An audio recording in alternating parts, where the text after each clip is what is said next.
Picture a world of breathtaking beauty and brutal ambition, where the sun-drenched hills of Italy hide secrets whispered in candlelit corridors. This is the Renaissance, an era celebrated for its art and genius. But beneath the surface of masterpieces by Leonardo and Michelangelo churned a relentless hunger for power. In this world, one name echoes through the halls of history with a particular mix of awe and infamy: the Borgias.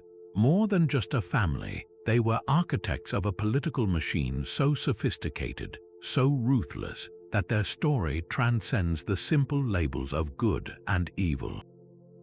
We often hear tales of their alleged poisons and scandals, but these are just the surface ripples of a much deeper, more fascinating current. The true story of the Borgias is not merely a chronicle of crime. It is a masterclass in political strategy, a blueprint for how to conquer an entire continent without ever leading a charge on the battlefield.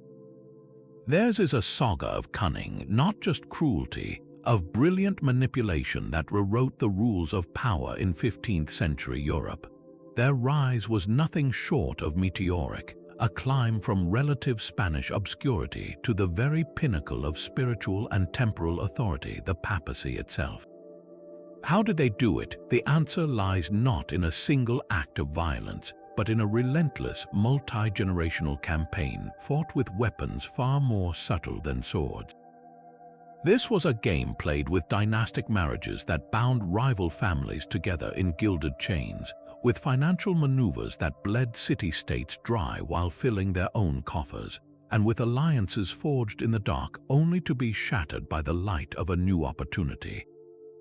They understood power in a way their contemporaries did not. They saw the church not just as a pathway to salvation, but as the ultimate political instrument, a global network to be harnessed for their family's eternal glory. To understand the Borgias is to understand the very mechanics of ambition, to see how a relentless will, when paired with impeccable strategy, can bend the course of history. So, let's pull back the heavy velvet curtain on this dramatic era. Let's move beyond the myths of poisoned rings and clandestine murders to uncover the real political games that allowed the Borgias to cast such a long shadow.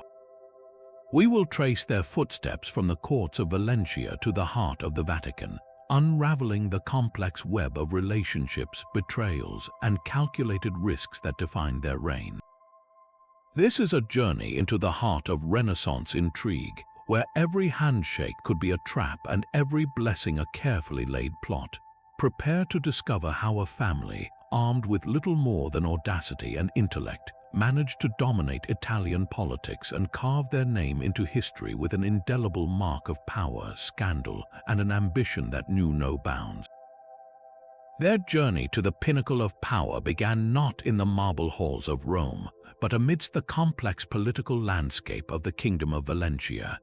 The Borgia family, as they were originally known, were minor Aragonese nobility, landholders who understood that true influence in 15th century Spain was woven through loyalty to the crown and advancement within the church.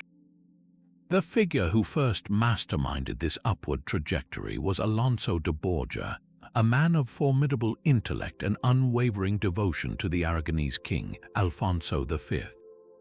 Alonso's loyalty was rewarded spectacularly when he successfully negotiated a resolution to a schism within the church, a feat that demonstrated his diplomatic skill and earned him the deep gratitude of the Pope.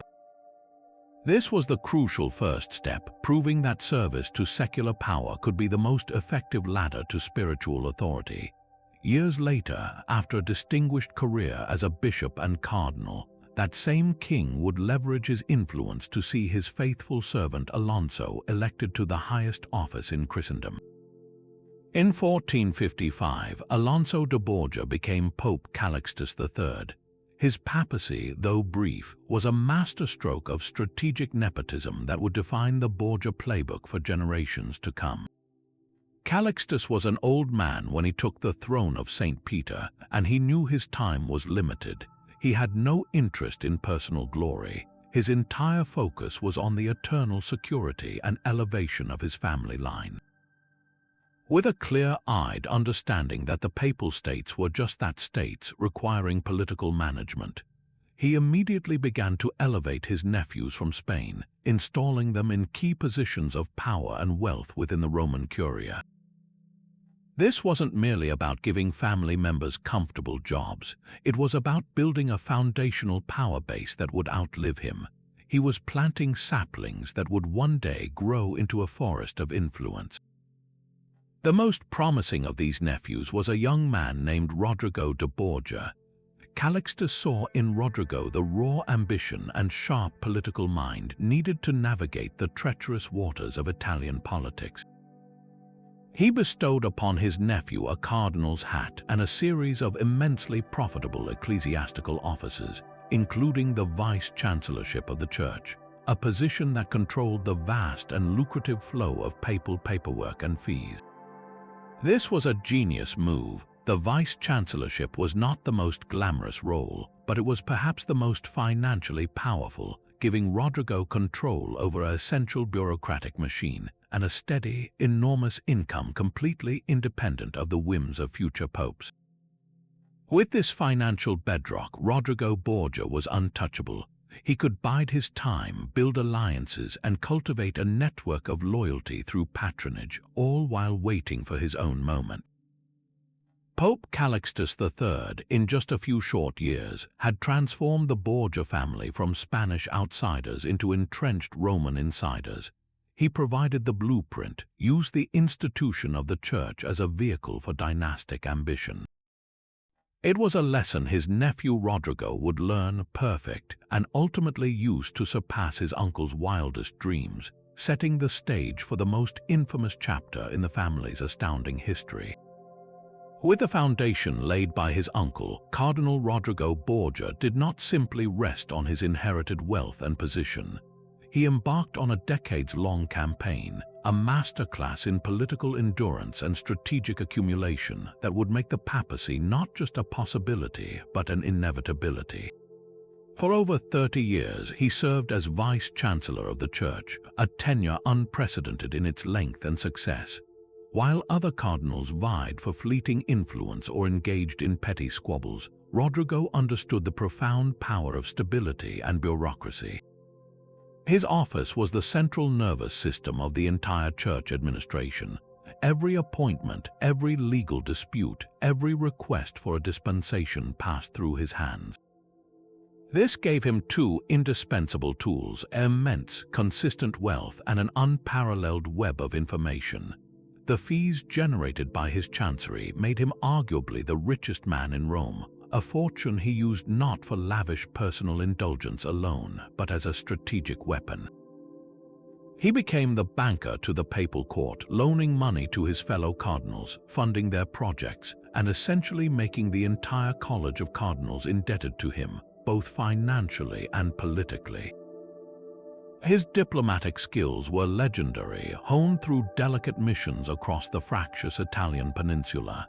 He served as a papal legate sent to negotiate peace between warring city-states like Naples and Milan. In these roles, he was the ultimate networker, cultivating relationships with kings, dukes, and mercenary captains. He learned their ambitions, their fears, and their secrets. Back in Rome, his palazzo was less a home and more a political headquarters, a constant swirl of visitors, informants, and supplicants. He remembered every face, every name, and every favor owed. This vast intelligence network meant that Rodrigo Borgia often knew about events before the official reports even reached the Vatican walls. He understood that knowledge was not just power, it was a form of currency more valuable than gold, allowing him to anticipate his rivals' moves and position himself advantageously long before a conclave was even called. Perhaps his most cunning long-term strategy was his approach to his children.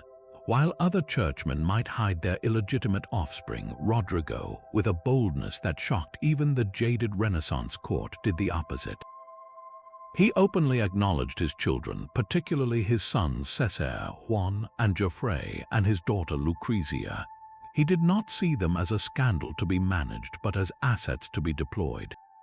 From their earliest years, he educated them, trained them, and planned their futures as extensions of his own power. He envisioned a Borgia dynasty that would stretch beyond the church into the secular thrones of Italy. Marriages were negotiated not for love, but for territorial gain and military alliance. Each child was a chess piece placed on the grand board of European politics, their movements calculated to create an unassailable network of familial power. By the time Pope Innocent VIII lay on his deathbed in 1492, Cardinal Rodrigo Borgia was 70 years old, but he was not an old man waiting for retirement. He was a seasoned general who had spent a lifetime building an army, fortifying his position, and studying the landscape. The upcoming papal election would not be a lottery. For him, it was the final, meticulously planned maneuver in a campaign he had been waging for most of his adult life. The stage was set, and the master player was ready to make his ultimate move. And so, in the sweltering summer of 1492, the stage was set for a political spectacle that would become the stuff of legend. With the death of Pope Innocent VIII, the doors of the Vatican were sealed for the conclave, locking in the most powerful cardinals in Christendom to elect a new pope. But this was no quiet retreat for prayer and reflection. It was a high-stakes auction house where the very soul of the church was the prize. The air was thick not with incense, but with the scent of ambition and the clinking of gold coins. Rodrigo Borgia, now a senior cardinal of immense wealth and influence, entered this contest as the undeniable frontrunner, but he faced formidable opposition. His most significant rival was the charismatic and well-connected Cardinal Ascanio Sforza of Milan. The Sforza family, masters of the powerful Duchy of Milan, represented a secular might that could challenge Borgia's carefully built network. The election was poised on a knife's edge, with neither man commanding a clear two-thirds majority from the start. What happened next was a breathtaking display of realpolitik that blurred the lines between diplomacy and bribery. Rodrigo Borgia understood that pious words would not win the day. Only tangible, immediate rewards could sway the votes of his ambitious colleagues. He dispatched his agents to conduct a series of discreet, yet incredibly frank, negotiations. The centerpiece of his strategy was Cardinal Ascanio Sforza himself. To secure his rival's support, and more importantly, the block of votes Sforza influenced, Borgia made an offer that was almost impossible to refuse. The deal reportedly included Borgia's own magnificent palace in Rome, the fortress-like vice-chancellorship he had held for decades, a position dripping with income, and the wealthy diocese of Carthage along with the town of Nepi and its castle. This was not just a promise of future favor, it was an immediate transfer of staggering wealth and power into Sforza's hands. But Borgia's campaign did not stop with one grand gesture. He worked the conclave with the precision of a master tactician, identifying each cardinal's price. For some, it was a promise of a lucrative church office for a nephew. For others, it was a chest of gold florins delivered to their quarters under cover of darkness. The Venetian ambassador reported that mules laden with silver were seen entering the Vatican, a brazen act that became a symbol of the election's corrupt nature. Borgia even secured the vote of the 96-year-old Cardinal Gerardo by promising the deanery of the College of Cardinals to his nephew. No desire was too small, no ambition too grand to be considered. He was essentially assembling a coalition by purchasing it piece by piece, leveraging the immense fortune he had accumulated over his long career as vice-chancellor. In the stifling heat of the sealed conclave, the promises of palaces, gold, and power proved far more persuasive than any arguments about spiritual virtue or ecclesiastical reform. On the morning of August 11, 1492, the long deadlock was broken. The white smoke curled into the Roman sky, signaling that a new pope had been chosen. When Cardinal Rodrigo Borgia emerged as Pope Alexander VI, the result was seen by many not as a divine selection, but as the logical conclusion of a brilliantly executed, if morally bankrupt, political campaign. The outcry was immediate and fierce. Critics decried it as the most blatant case of simony, the sin of buying holy office in living memory. But for Alexander VI, the criticism was merely background noise. He had achieved the ultimate goal, the prize his uncle Calixtus had first grasped for the family decades earlier. He was now the supreme pontiff, the ruler of the Papal States, and the most powerful man in Italy. The political game he had played so patiently for 30 years had reached its zenith. But for Alexander, the papacy was not an end in itself. It was merely the ultimate weapon to be deployed in a new, even more audacious game, the creation of a Borgia dynasty that would dominate Italy for generations to come. The conquest of the Church was complete. The conquest of Italy was about to begin. Ascending to the throne of St. Peter was a monumental victory, but Alexander VI knew it was only the beginning. The papacy in Renaissance Italy was a precarious perch, surrounded by wolves both inside and outside the church. His immediate challenge was to transform the theoretical authority of his new office into absolute, unquestioned control. He faced a landscape of entrenched rivals, the great Roman baronial families like the Orsini and the Colonna, who saw the Papal States as their personal playground and any strong pope as a threat to their autonomy. Beyond the Italian peninsula, the looming shadow of King Charles VIII of France, who had ambitions to invade and claim the Kingdom of Naples, threatened to shatter the delicate balance of power entirely. Alexander's response to these threats was a masterful, rapid-fire campaign of consolidation that demonstrated his political genius. He moved with a speed and ruthlessness that left his opponents reeling, understanding that in the game of power, momentum is everything.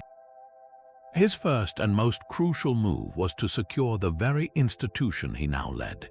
He immediately began a sweeping overhaul of the Church's administration, purging it of potential opponents and packing it with unwavering loyalists. Key positions in the Vatican bureaucracy, the papal fortress of Castel Sant'Angelo, and the governance of the Papal States were handed to his most trusted Spanish relatives and allies. This wasn't just about rewarding friends, it was about creating a protective shell around his power. He ensured that every lever of government, every military command, and every source of revenue was controlled by someone whose primary allegiance was to the Borgia name.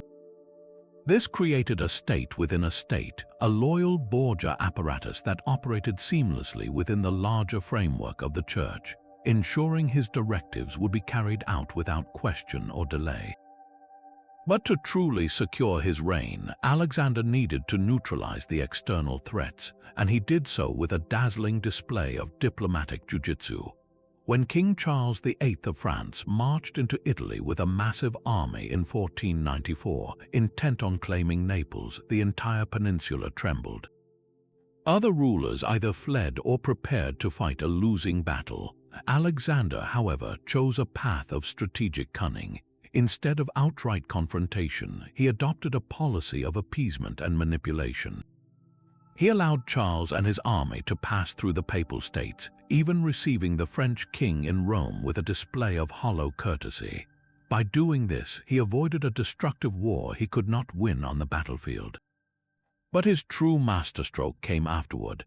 Alexander skillfully leveraged the fear that Charles's invasion had instilled in other Italian powers, particularly Venice and Milan. He formed a powerful alliance, the League of Venice, ostensibly to defend Italy against foreign aggression. In reality, it was a tool to force the French to retreat, which it successfully did. Alexander had turned a dire threat into an opportunity, emerging as the savior of Italy and strengthening his own position immeasurably by demonstrating his pivotal role in maintaining peace and stability. With the foreign crisis averted, the Pope turned his attention to his domestic rivals, the Roman barons. Here, Alexander employed a mix of brute force and legal manipulation. He used the military resources of the Papal States, commanded by his son Juan, Duke of Gandia, to confront families like the Orsini who dared to challenge his authority. But his most potent weapon was the power of the pen. As Pope, Alexander held the unique authority to issue papal bulls, decrees that carried the weight of divine law. He used this spiritual authority to justify profoundly worldly ambitions. When he needed to arrange politically advantageous marriages for his children, he simply issued bulls annulling their previous engagements, often on flimsy pretexts. Most famously, he used a papal bull to depose the ruling families of cities within the papal states who opposed him, legally seizing their lands and titles and granting them to his own son, Cesare. This was the ultimate fusion of spiritual and temporal power. He was effectively using God's authority, as interpreted by the Pope, to build a private family empire. The papal states were no longer just a spiritual domain. They were being systematically transformed into a Borgia family enterprise, with each conquered city or neutralized rival adding another brick to the dynasty's foundation. For Alexander VI, the papacy was the ultimate strategic command post, but his true army was his own flesh and blood. He viewed his children not merely as a family to be loved and protected, but as the most sophisticated and loyal instruments of his political will. In the cutthroat world of Renaissance Italy, where alliances were as fragile as glass, your own kin were the only ones you could truly trust, or so the theory went. This practice, which we now call nepotism, was far more than simple favoritism in the 15th century. It was a recognized and often necessary strategy for survival and expansion. A pope's reign was typically short, and his death would instantly dissolve the power of any non-relatives he had elevated. By placing his sons and daughters in positions of immense secular and ecclesiastical power, Alexander aimed to create a permanent Borgia power structure that would endure long after he was gone. Each child was a carefully crafted tool, forged for a specific purpose and deployed with precision on the political map of Europe. His eldest son, Juan, known as the Duke of Gandia, was destined for martial glory. Alexander saw him as the sword of the family, the military commander who would lead the papal armies to conquer and secure the territories needed for a Borgia kingdom in central Italy. Juan was given command of the church's forces and married into the powerful royal family of Naples, a union designed to neutralize a rival power and gain a crucial foothold in the south. He was the public face of Borgia military ambition, the heir apparent to the secular empire his father dreamed of building. Then there was Geoffrey, the youngest son, whose marriage to Sancha of Aragon, a princess of the Neapolitan royal house, was another move in the complex game of securing the volatile southern border of the papal states. While Geoffrey himself was seen as less politically astute, his union was a purely strategic bond, tying the Borgias ever closer to one of the peninsula's major thrones. But the two most fascinating and complex pieces on Alexander's chessboard were undoubtedly Cesare and Lucrezia. Cesare was the second son, but from the beginning he exhibited a brilliance and ruthlessness that far outstripped his older brother. Initially groomed for a life in the church, a path chosen to concentrate secular power in Juan Cesare was made a cardinal at a shockingly young age. He was the family's inside man within the Vatican itself, a cardinal who owed his allegiance not to God or the church, but to his father's grand design. Alexander leveraged Cesare's position to control votes, gather intelligence on rival cardinals, and ensure that the vast financial resources of the church continued to flow into Borgia coffers. Cesare was the enforcer, the brilliant and cunning operator who could maneuver in the shadows of the Curia with an authority few could challenge. And then there was Lucrezia. In a world dominated by men, her role was uniquely potent. She was not a passive prize to be given away. She was a living, breathing treaty. Her value lay in her ability to form alliances through marriage, and Alexander used this tool repeatedly. Her first marriage to Giovanni Sforza, the Lord of Pesaro, was a masterstroke that allied the Borgias with the formidable Sforza dynasty of Milan, a crucial counterbalance to other powers. When that alliance was no longer convenient, Alexander employed the ultimate power of his office. issuing a papal bull to annul the marriage on the breathtaking grounds of Giovanni's impotence, a humiliating claim that demonstrated the Pope's willingness to use spiritual authority. FOR Chinese letter Chinese letter Chinese letter Chinese letter Chinese letter Chinese letter Chinese letter Chinese letter. Lucrezia was then remarried to Alfonso of Aragon, a prince of Naples, in a move to secure peace with that kingdom. Each marriage was a calculated repositioning of the Borgia family on the Italian chessboard, and Lucrezia, often portrayed as a pawn, was in reality a key diplomatic linchpin, a vessel for the most important political agreements of her time.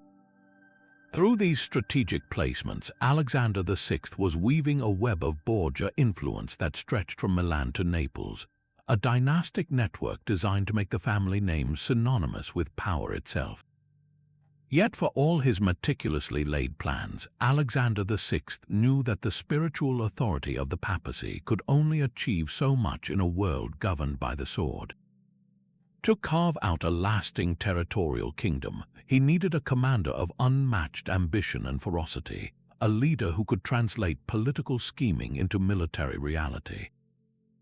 That leader emerged not from the ranks of seasoned mercenaries, but from within his own family in the form of his second son, Cesare.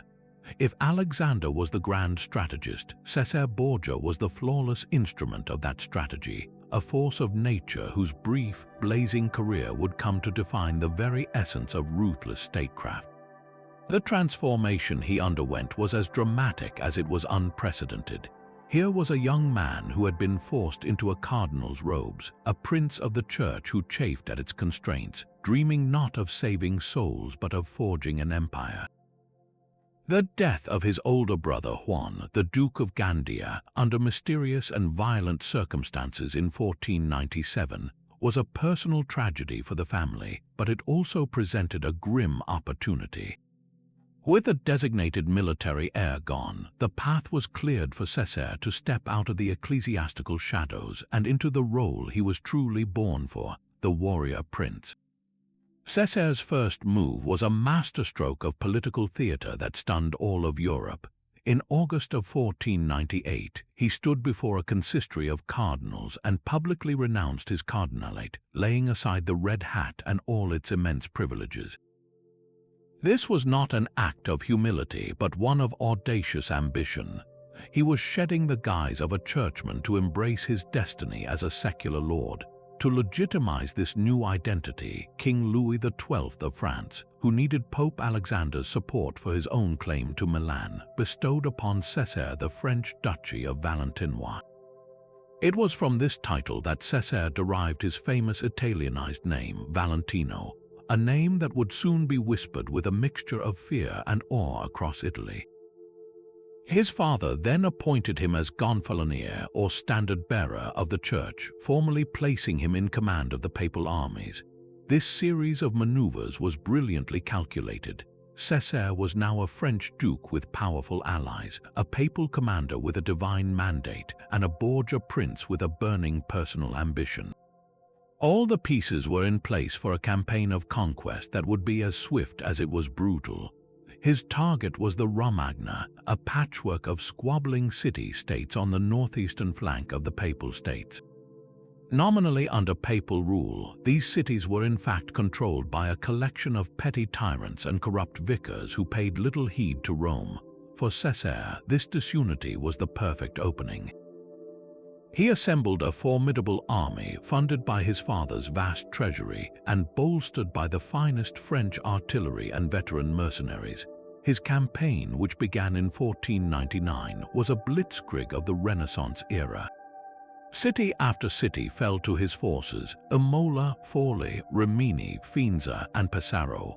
But Cesare's genius lay not merely in his ability to conquer, but in his method of consolidating power. He understood that temporary victory was worthless without permanent control. After capturing a city, he would execute the former ruling lord with chilling efficiency, often by strangulation in the public square, a method that was swift, quiet, and left no bloody mess. This calculated ruthlessness served a dual purpose. It eliminated any chance of a rival returning to power, and it sent a terrifying message to the next city on his list. The choice was simple: surrender peacefully and accept his rule, or face annihilation and the death of your entire family. Perhaps the most chilling example of his methods was the betrayal at Sinigalia in December of 1502. Several of his key condottieri, the mercenary captains he employed, had grown fearful of his power and conspired against him. Cesare uncovered the plot, but instead of confronting them directly, he engineered a masterpiece of deception. He lured the conspirators Vitellozzo Vitelli, Oliverotto da Fermo, and others to a meeting at Sinigalia under the pretense of reconciliation. He greeted them with warm embraces, then swiftly had them seized and imprisoned. That very night, he had Vitelli and Oliverotto strangled, demonstrating his absolute command and his utter contempt for betrayal. This act was not just about revenge, it was a calculated lesson in power politics. Cesare showed the world that he was not bound by the conventional rules of honor among mercenaries. His word was a tool of strategy, not a bond of trust, and his vengeance was as inevitable as it was swift. It was this very combination of strategic brilliance and utter moral flexibility that so captivated the Florentine diplomat and writer Niccolò Machiavelli, who witnessed these events firsthand. In Cesare Borgia, Machiavelli saw the living embodiment of the ideal prince, a leader who used force and fraud in equal measure, who inspired loyalty through fear, and who understood that cruelty, when applied decisively and once, was more merciful than protracted weakness. Cesare was not just building a state, he was writing the textbook on modern power, a textbook that Machiavelli would later immortalize. Cesare Borgia understood that raw military conquest was only half the battle. The true art of rule lay in mastering the psychology of those he sought to govern. His toolkit for control was remarkably sophisticated, blending terror and pageantry in equal measure to craft an aura of invincibility that would cow his enemies and secure the obedience of his new subjects. The chilling events at Sinigalia were not an isolated outburst of violence, but a meticulously staged lesson in realpolitik, designed to be whispered about in every court across Italy.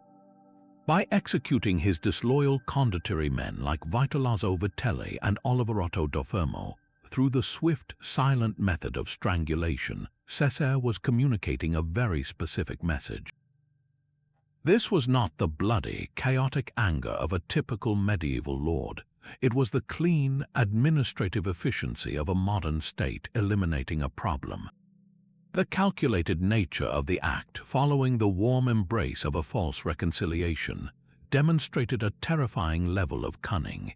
He showed the world that his vengeance was not only absolute but also patient and intelligent, making the fear he inspired far more potent and lasting than that born from simple battlefield brutality.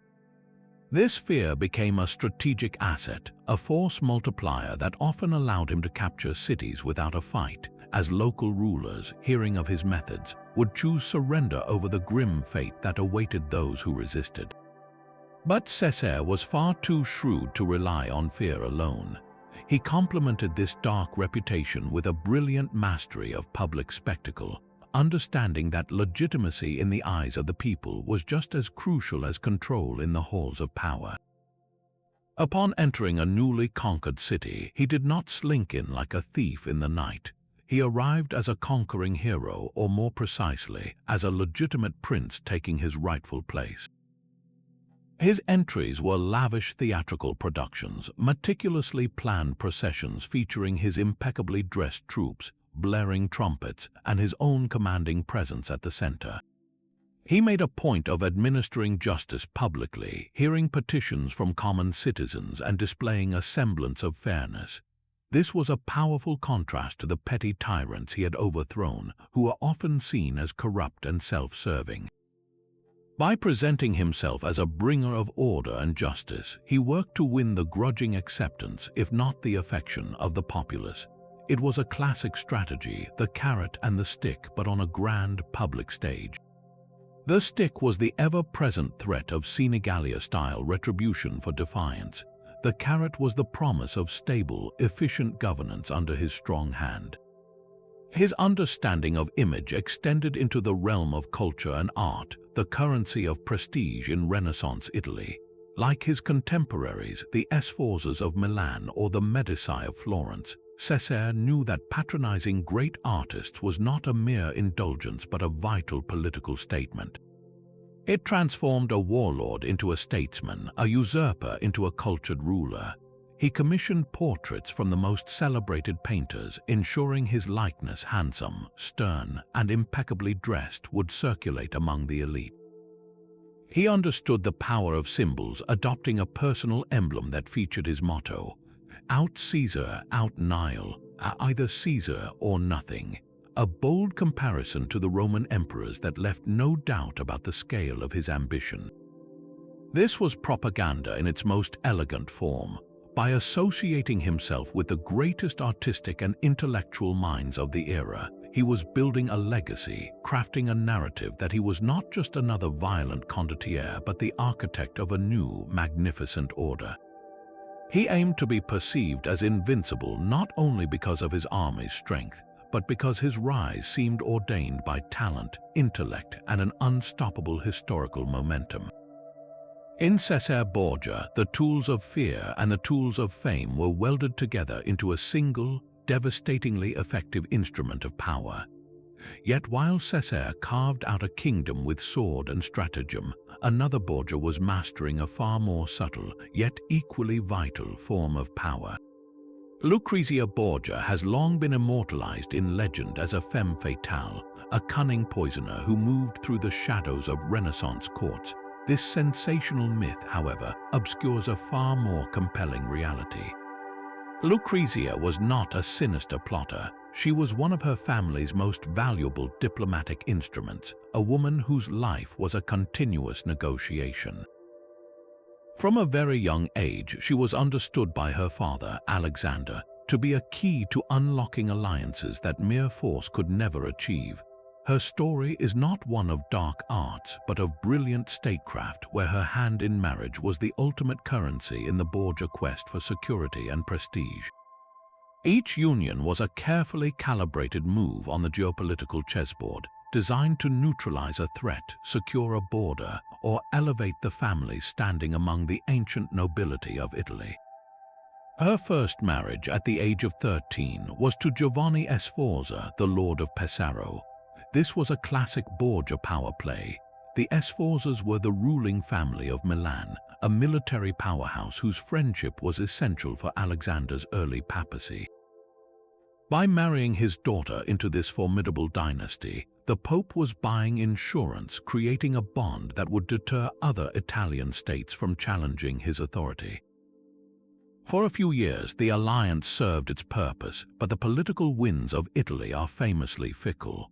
When King Charles VIII of France invaded, the Borgias needed to pivot, shifting their allegiance away from the Sforzas and toward the French crown and their allies in Naples. Suddenly, Giovanni Sforza was not an asset but a liability. What followed was one of the most brazen and ruthless displays of papal power. Alexander decided the marriage had to be annulled, and he would use the full authority of his office to make it so. The official reason given was non-consummation, a claim that Giovanni Sforza was impotent. This was a deeply humiliating charge for any Renaissance nobleman, and Sforza initially fought back, eventually countering with an even more scandalous accusation that the Pope wanted his daughter back for himself in an incestuous relationship. This was likely a desperate smear tactic, but it demonstrates the brutal stakes of the game. In the end, faced with the overwhelming power of the papacy, Sforza capitulated and signed a confession of impotence. The annulment was granted, and Lucrezia, at just 17, was free to be deployed once again. The entire affair was a stark lesson in how the Borgias viewed personal relationships. They were entirely subordinate to the cold, hard calculus of political necessity. Lucrezia's next assignment was to secure the southern flank. She was married to Alfonso of Aragon, the 17-year-old Prince of Naples. This union was a direct result of the new Borgia-French alliance. Alfonso was the illegitimate son of the Neapolitan king, and the marriage was meant to reconcile the Borgias with the Aragonese dynasty of Naples amid the complex French machinations. For a brief period, this marriage appeared to be different. Contemporary accounts suggest a genuine affection blossomed between Lucrezia and the handsome, cultured Alfonso. She gave birth to a son named Rodrigo after her father, but once again, high politics brutally interrupted personal happiness. The Borgia alliance with France soon put them at odds with Naples. When Cesare Borgia began his campaigns in the Romagna, he saw the Neapolitan-connected Alfonso as a potential threat, a rival focus of loyalty for his sister. The result was tragic. In the summer of 1500, Alfonso was brutally attacked on the steps of St. Peter's Basilica by a group of assassins, narrowly surviving. While he recovered under Lucrezia's care in the Vatican, he was not safe for long. Just weeks later, he was strangled to death in his room, almost certainly on the orders of Cesare Borgia. Lucrezia was devastated, retreating to the family stronghold of Nepi in mourning. This event perfectly illustrates her position. She was a cherished daughter and sister, but her feelings were always secondary to the family's overarching political strategy. Her personal happiness was a permissible loss if it stood in the way of Borgia ambition. Her final and most successful marriage was to Alfonso d'Este, the heir to the Duchy of Ferrara. This was the crowning achievement of Alexander's diplomatic efforts, an alliance that would elevate the Borgias from ambitious newcomers to the highest echelon of Italian nobility. The Este family was one of the oldest and most respected in Italy, and they were initially deeply reluctant to marry their son to a woman with Lucrezia's scandalous reputation. The negotiations were long and complex, with Alfonso d'Este himself reportedly unenthusiastic. Pope Alexander had to offer a colossal dowry and significant ecclesiastical favors to secure the agreement. When Lucrezia arrived in Ferrara in 1502, she was met with suspicion and scrutiny, but this is where her own intelligence and character truly shone. Instead of succumbing to the gossip, she embraced her new role with remarkable skill.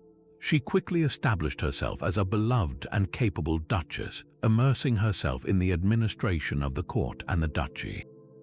She became a generous patron of poets and artists, transforming the Ferrara court into a brilliant cultural center that rivaled any in Italy.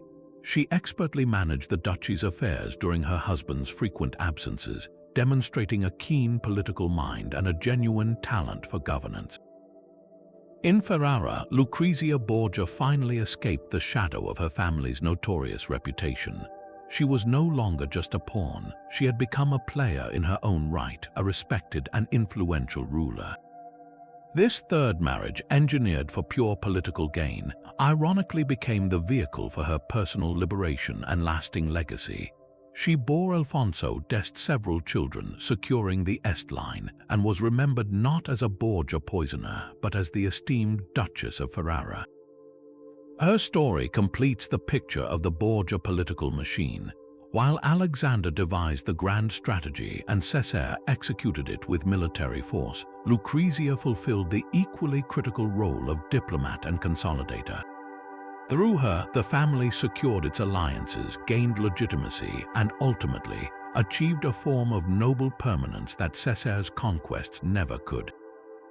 She was the velvet glove to her brother's iron fist, proving that in the intricate game of Renaissance power, a strategic marriage could be as decisive as any battle. Ferrara became Lucrezia's crucible and her crown. Arriving at the court of the Este family in 1502, she was no longer the young girl traded for political advantage. She was a 22-year-old woman stepping into one of the most prestigious roles in Italy, yet she was met with a wall of suspicion. The Este were an ancient, proud dynasty, and they viewed their new daughter-in-law with deep distrust, seeing only the scandalous rumors that trailed the Borgia name. Her new husband, Alfonso d'Este, was a practical, reserved man more interested in foundries and artillery than courtly intrigue, and their marriage began as a cool, diplomatic arrangement. But this was the moment Lucrezia transformed from a political pawn into a masterful stateswoman. Instead of being cowed by the hostility, she applied the political acumen she had absorbed from a lifetime at the center of power. She understood that to secure her position, she needed to win over the Ferrers people and prove her value to the duchy itself. When her husband was frequently away, overseeing his military enterprises or conducting state business, the responsibility of governing fell squarely on Lucrezia's shoulders. She did not merely keep the seat warm, she became a remarkably effective and hands-on administrator. She immersed herself in the minutiae of the duchy's affairs, corresponding with local officials, reviewing petitions from citizens, and managing complex financial matters with a keen eye. Her letters from this period reveal a sharp, pragmatic mind, addressing everything from tax disputes and grain supplies to legal appeals with a fairness and efficiency that earned her respect. She was a constant, stabilizing presence, ensuring the machinery of state continued to run smoothly in the Duke's absence. This was not the passive role expected of most Renaissance noblewomen. It was the active, competent rule of a born governor. She learned to navigate the treacherous currents of the Ferrers court, a hotbed of old rivalries and factions, with a delicate touch, using her charm and political intelligence to build a network of allies and neutralize potential enemies without the need for the overt brutality that characterized her family's methods in Rome. Beyond governance, Lucrezia wielded a softer, yet equally powerful form of influence, the patronage of arts and letters. She recognized that cultural prestige was a direct path to political legitimacy. Under her guidance, the court of Ferrara blossomed into one of the most brilliant centers of the Italian Renaissance, a rival to Florence and Urbino. She assembled a magnificent court of intellectuals, musicians, and poets, most notably the great Pietro Bembo. Their correspondence, filled with deep intellectual and emotional intimacy, became legendary, showcasing a Lucrezia of refined taste and deep sensitivity. She championed writers and artists, transforming the castle at Ferrara into a beacon of culture that attracted the finest minds of the era. This was a strategic masterstroke. By associating herself so closely with the height of Renaissance culture, she actively reshaped her own legacy. The gossip about poison and incest began to be drowned out by praises for her grace, her intelligence, and her generosity.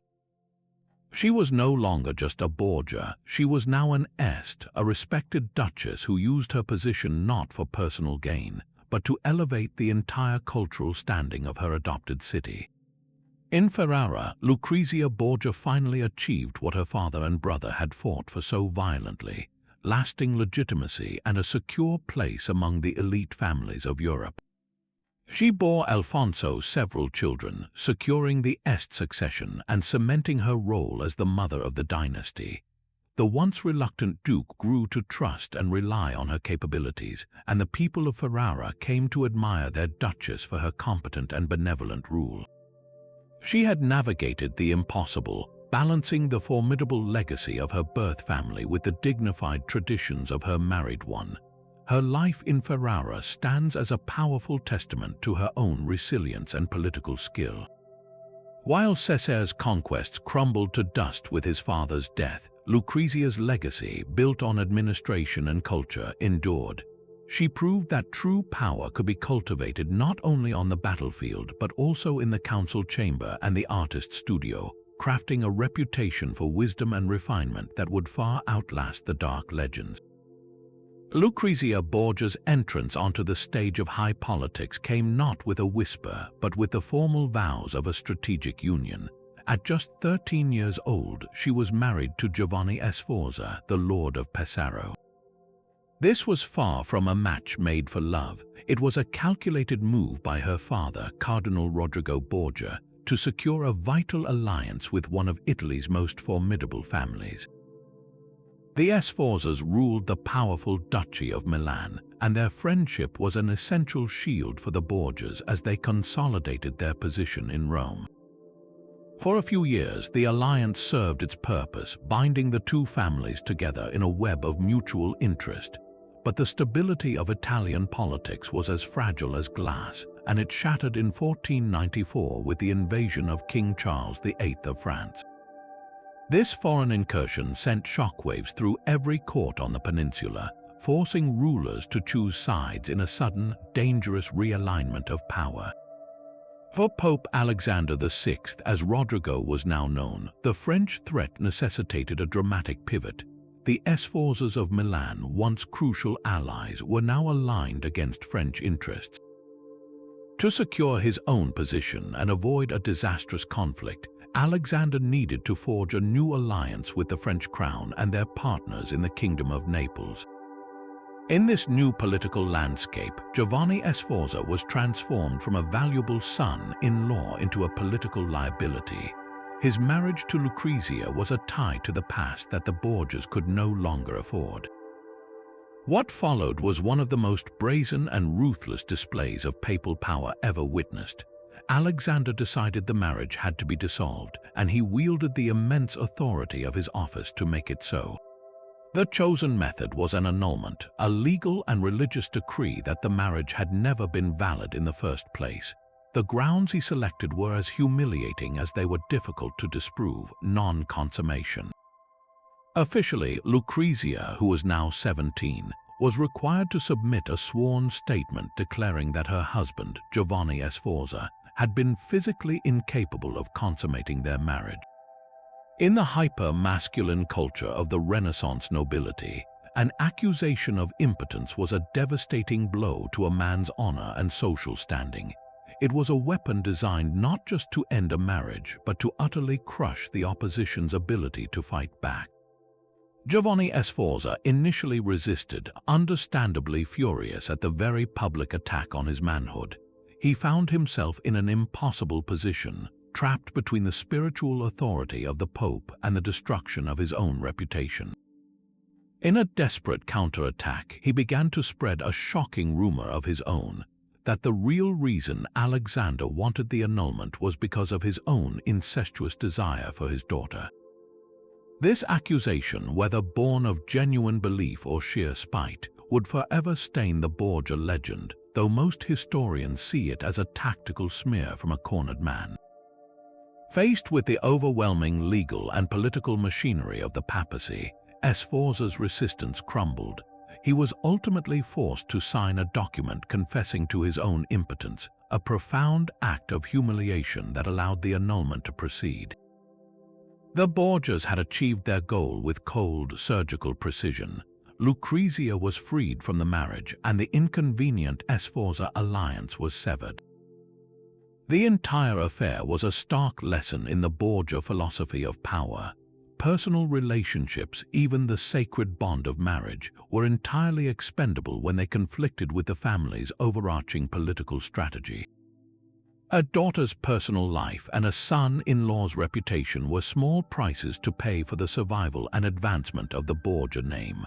For Lucrezia, this was her brutal induction into the realities of her family's ambition. She was a cherished daughter, but she was also a tool, and her first marriage demonstrated that her feelings would always be secondary to the cold, hard calculus of statecraft. This scandalous annulment was not an isolated incident of family drama. It was a clear declaration to all of Europe that for the Borgias, no institution was too sacred to be weaponized in their relentless quest for dominance. Freed from her first marriage, Lucrezia's value as a diplomatic asset was immediately redeployed by her father, Pope Alexander, in a new and even more critical geopolitical gamble. The target of this new alliance was the Kingdom of Naples, a perennial powerhouse in Italian politics whose allegiance was crucial for countering the overwhelming influence of the French king, Charles VIII. To cement this bond, Lucrezia was married in 1498 to Alfonso of Aragon, the handsome and cultured illegitimate son of the late King Alfonso II of Naples. This union was a masterstroke of Borgia statecraft. On the surface, it tied the papacy to the prestigious Aragonese royal house, providing a powerful southern Italian counterweight to French ambitions. For Lucrezia, this marriage appeared to be a marked improvement. Alfonso was close to her in age, and by all accounts, a genuine affection blossomed between them.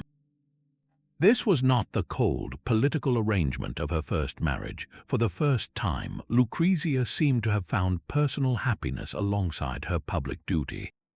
She gave birth to a son in November of 1499, whom they named Rodrigo after her father, a sign of the union's promise and the Pope's personal approval. For a brief, hopeful period, it seemed the Borgias had secured a lasting peace in the south through love as much as through strategy. But the landscape of Italian power politics shifted with terrifying speed. The very French influence the Borgias had sought to contain through the Neapolitan alliance soon became the centerpiece of their new strategy. Pope Alexander and his son Cesare made a decisive pivot, aligning themselves firmly with King Louis XII of France, who had succeeded Charles VIII. Louis had his own designs on the Italian peninsula, specifically the Duchy of Milan, and he needed the Pope's blessing to annul his own marriage and pursue his claims. In exchange for papal support, Louis bestowed upon Cesare the French Duchy of Valentinois and provided him with troops for his military campaigns in the Romagna. Suddenly, the Kingdom of Naples, once a vital ally, was now an obstacle.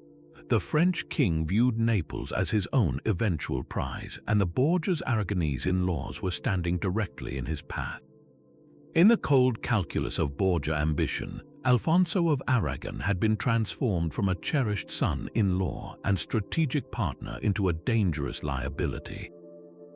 His very existence created a conflict of loyalty for the Borgias, tying them to a kingdom that was now the target of their powerful new French allies. The consequences of this political shift were swift and brutal.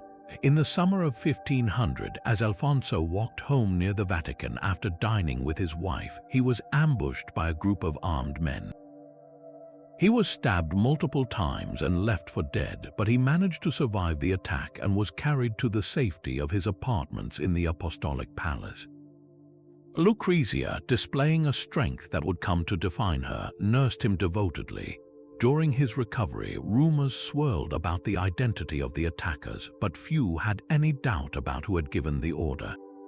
The shadow of Cesare Borgia loomed large, yet the true horror was still to come.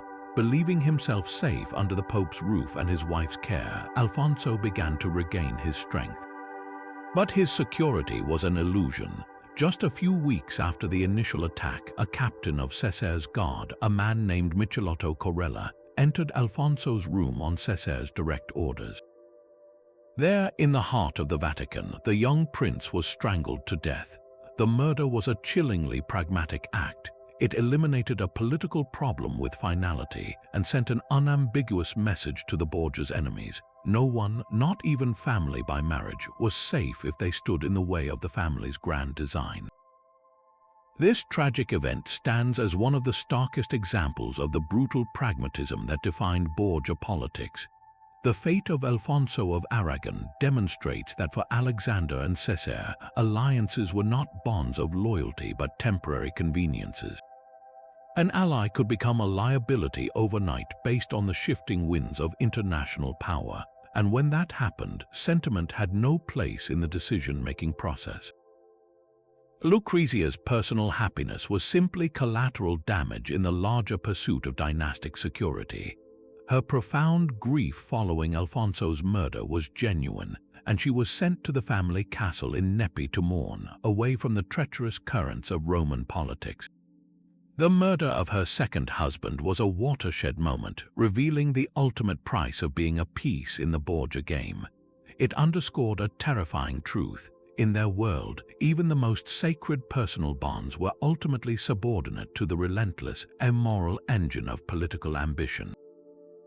Yet amidst this grand design of alliances and conquests, there was a glaring crack in the Borgia foundation, a weakness born not from external enemies but from within the family itself. While Cesare honed his strategic mind and Lucrezia navigated the complexities of court, their older brother, Juan Borgia, occupied a very different and ultimately tragic role. Known as the Duke of Gandia, Juan was his father's clear favorite, the son upon whom Alexander VI pinned his deepest dynastic hopes for a secular kingdom. From the moment Alexander became pope, He lavished Juan with titles, wealth, and honors designed to make him the military pillar of the family. He was named Captain General of the papal armies, a position of supreme command, and was married into the Spanish royal house to cement an alliance with one of Europe's most powerful monarchies. In Alexander's eyes, Juan was the chosen one, the handsome and charming prince who would lead the Borgia name to glory on the battlefield. But the reality of Juan's character proved to be a stark contrast to his father's idealized vision. Where Cesare was calculating and disciplined, Juan was impulsive and arrogant. Contemporaries described him as frivolous, more interested in the pleasures of court life and the trappings of his rank than the grim responsibilities of military command. His leadership of the papal forces was marked by incompetence and a series of lackluster performances that frustrated his father and undoubtedly enraged his far more capable brother, Cesare. While Cesare was forced to wear the robes of a cardinal, a role he despised, he watched as the military command he surely craved was handed to a brother who seemed to squander the opportunity. This created a toxic undercurrent of sibling rivalry, a simmering resentment that festered beneath the surface of the family's public unity. Juan's privileged position as the heir apparent, combined with his demonstrated inadequacy, made him a living symbol of wasted potential in the eyes of his ambitious brother. The stage was set for a personal and political collision of catastrophic proportions. The collision came on the night of June 14, 1497. Juan, then about 20 years old, had dined with his mother and brother Cesare at their mother's vineyard estate just outside Rome. After the meal, he announced he was going out into the city for his own amusement, dismissing his retinue of guards and servants, a fatal mistake for a man of his prominence and unpopularity. He rode off into the darkness with a single companion, a masked man who had joined him earlier that evening. That was the last time Juan Borgia was seen alive by his family. The next morning, a boatman fishing in the Tiber River noticed a curious sight: the body of a young, well-dressed man floating in the water, stabbed multiple times. When the corpse was pulled ashore and identified, a wave of horror swept through Rome. It was the Duke of Gandia, the Pope's beloved son. The subsequent investigation, led by a grief-stricken Alexander who vowed to uncover the truth, quickly unraveled. The boatman testified that he had seen two men dump the body from the riverbank, and later that night he saw a lone rider on a white horse, accompanied by a servant, checking to ensure the body had sunk. The description of the rider matched several powerful men in Rome, but the investigation abruptly went cold, the leads mysteriously disappearing into the city's labyrinthine alleys. The crime was never officially solved. The murder of Juan Borgia sent seismic shocks through the family and all of Italy. For Pope Alexander, it was a devastating personal blow from which he never fully recovered. The man who had coolly orchestrated the fates of nations was brought to his knees by a father's grief. But from the ashes of this tragedy, a new and terrifying possibility emerged. Almost immediately, whispers began to circulate, pointing the finger of suspicion at the one person who stood to gain the most from Juan's death, his brother Cesare. The rumors of fratricide, while never proven, were devastatingly logical. With Juan removed, the path to military command and secular power was now wide open for Cesare. The cardinal's robes that had constrained him could be cast aside, and he could step into the role of warrior prince he was born to play. The timing was too perfect, the motive too strong to ignore. Whether Cesare was truly responsible remains one of history's great unsolved mysteries, a shadow that would follow him for the rest of his life, but the consequence was undeniable. Juan's fatal mistake, whether it was dismissing his guards, making a powerful enemy, or simply being the obstacle in his brother's path, had irrevocably altered the course of Borgia history. It cleared the way for Cesare's meteoric and bloody rise, transforming the family's quest for power into a saga tinged with the darkest of suspicions. While the towering figures of Cesare and Lucrezia often dominate the Borgia narrative, the family's political strategy extended to every member, including the youngest son, Geoffrey. His arranged marriage to Sancha of Aragon was a classic piece of Borgia statecraft, designed to secure the volatile southern border of the Papal States.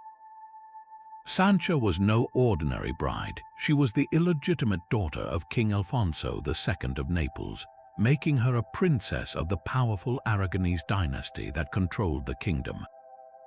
For Pope Alexander, this union was a calculated move to weave a web of loyalty and mutual interest with a major Italian power, creating a buffer zone that would protect his own domains from southern interference.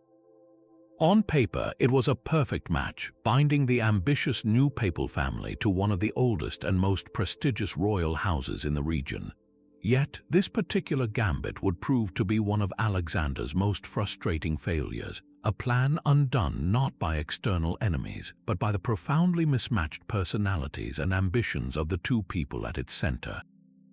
The fundamental problem was Geoffrey himself. Still a young teenager at the time of his marriage, he was widely perceived as politically immature and lacking the sharp, ruthless instincts of his older siblings. Where Cesare was a born strategist and Lucrezia a natural diplomat, Geoffrey seemed content with the ceremonial titles and income that came with his position, showing little appetite for the brutal game of power his father was playing. He was given the title of Prince of Squillace, a small but strategic territory in the Kingdom of Naples, but he never managed to exert any significant influence from this base. To the seasoned politicians of Naples and Rome, Geoffrey appeared as little more than a boy, a passive instrument in his father's hands rather than a formidable player in his own right. This inherent weakness meant the marriage never achieved its primary goal of creating a strong, reliable Borgia proxy within the Neapolitan court. Instead of an extension of papal power, Geoffrey became a peripheral figure, his potential neutralized by his own disinterest or inability to navigate the complex political currents of his adopted kingdom. If Geoffrey was a passive player, his wife Sancha was anything but. A vibrant, strong-willed, and politically astute woman, she found herself trapped in a union with a husband she likely considered beneath her station and intellect. As a princess of Naples, she possessed her own ambitions and a deep loyalty to her native kingdom, which often put her at direct odds with the Borgia family's shifting allegiances. The marriage quickly became a source of tension and public scandal. Contemporaries whispered about Sancha's alleged affairs, but these rumors were more than just salacious gossip. They were symptoms of a deep political rift. Most notably, she was said to have engaged in a passionate relationship with her brother-in-law, Cesare Borgia. While the exact nature of their connection is shrouded in mystery, it symbolized the chaotic and incestuous dynamics of the Borgia court. More importantly for Pope Alexander, it represented a dangerous blurring of loyalties. Sancha was a Neapolitan agent within the heart of the Borgia family, and her intimacy with Cesare, the family's chief operative, posed a significant risk, potentially giving the Kingdom of Naples access to the Borgias' most sensitive plans. The situation deteriorated further as Alexander's political strategy pivoted dramatically away from Naples. When the Pope allied with France, the ancient enemy of the Aragonese rulers of Naples, Sancha's position became untenable. Her husband's family was now aligned against her own. This conflict came to a head during the French invasion of Naples, which the Borgias supported. Sancha openly opposed the Borgia-French alliance, using her influence to support Neapolitan resistance. This act of defiance turned her from a difficult daughter-in-law into an active political adversary. Pope Alexander, furious at her interference, took drastic action. He moved to strip both Geoffrey and Sancha of their titles and incomes in an attempt to bring them to heel. The marriage, intended as a bond of alliance, had become a conduit for conflict. The Neapolitan gambit had failed completely, demonstrating a critical limitation in Alexander's master plan. He could arrange the marriages, but he could not control the hearts and minds of the individuals involved. The union of Geoffrey and Sancha stands as a poignant reminder that human emotion, ambition, and defiance could disrupt even the most meticulously laid political designs, creating complications that not even the most powerful pope in Renaissance Italy could easily resolve. Yet even as Alexander VI tightened his grip on Rome and deployed his children across Italy, a storm was gathering beyond the Alps that would threaten to sweep his entire edifice away. The ambitions of the Borgias, as grand as they were, remained a local affair compared to the colossal power of a unified France. In 1494, that power manifested in the form of a young, ambitious king, Charles VIII, who led a massive modern army through the mountain passes with a breathtaking goal: to claim the Kingdom of Naples as his own hereditary right. For the independent city-states of Italy, this was an existential threat. For Pope Alexander, it was the ultimate test of his diplomatic genius. He was caught in an impossible position. To openly defy the French king would be to invite the destruction of Rome and the end of his papacy. But to openly support him would mean handing Italy over to a foreign master and alienating every other Italian power, including the formidable Spanish, who had their own claims to Naples. Alexander's response was not one of brute force, but of sublime cunning, a masterclass in duplicity that required him to play a double game with the highest possible stakes. As Charles's army, a seemingly invincible force of 40,000 men equipped with terrifying new bronze cannons, marched southward, panic spread through the peninsula. Cities surrendered without a fight. The King of Naples fled. Alexander watched this relentless advance, understanding that his papal forces were no match for the French war machine. Direct confrontation was suicide, so he chose a path of apparent submission, a move that shocked his contemporaries and has fascinated historians ever since. When Charles approached Rome, Alexander did not rally its defenses. Instead, he negotiated a surrender. He agreed to allow the French army peaceful entry into the Holy City in exchange for a promise of respect for his person and his office. To the outside world, it looked like capitulation. Charles entered Rome as a conqueror, and the Pope received him with all the ceremonial courtesy due a visiting monarch. They met, they exchanged pleasantries, and to the French king, it must have seemed that the Vicar of Christ had accepted the new reality of French dominance. But this public welcome was a carefully constructed illusion, a necessary piece of political theater designed to buy time and avert immediate disaster. Behind the scenes, Alexander was anything but compliant. His real strategy was a web of clandestine resistance. Even as he hosted Charles, he was secretly sending urgent messages to his other rivals: the Republic of Venice, the Duchy of Milan, and most importantly, the Spanish monarchs Ferdinand and Isabella. He painted a terrifying picture of a France-dominated Italy, arguing that if they did not unite, they would all be picked off one by one. This was not an easy alliance to build. These states had been fighting each other for generations. But Alexander, the master negotiator, used the sheer scale of the French threat as a catalyst, convincing them that their own survival depended on a temporary truce. Simultaneously, he employed delaying tactics with Charles himself. He raised vague concerns, requested further discussions about the king's future plans, and used every bureaucratic tool at his disposal to slow the French advance southward. Every day the French army was stalled in Rome was another day for the anti-French coalition to solidify. The true brilliance of Alexander's plan was revealed only after Charles VIII, believing the Pope was neutralized, continued his march to Naples and captured it with ease. The French king now believed Italy was his, but Alexander had been playing the long game. The very moment Charles was at his most overconfident, stretched thin at the far end of the Italian boot, the Pope sprung his trap. The League of Venice, also known as the Holy League, was formally announced. It was a military alliance orchestrated by Alexander that included Venice, Milan, Spain, and even the Holy Roman Emperor. This coalition now threatened to cut off the French army's line of retreat back through northern Italy. Charles suddenly found himself isolated, his supply lines vulnerable, and a powerful enemy army gathering behind him. The conquest of Naples was rendered meaningless if he could not get his forces home. Panicked, the French king was forced to abandon his new kingdom and make a desperate, hurried retreat back to France, his army harried by League forces and decimated by disease along the way.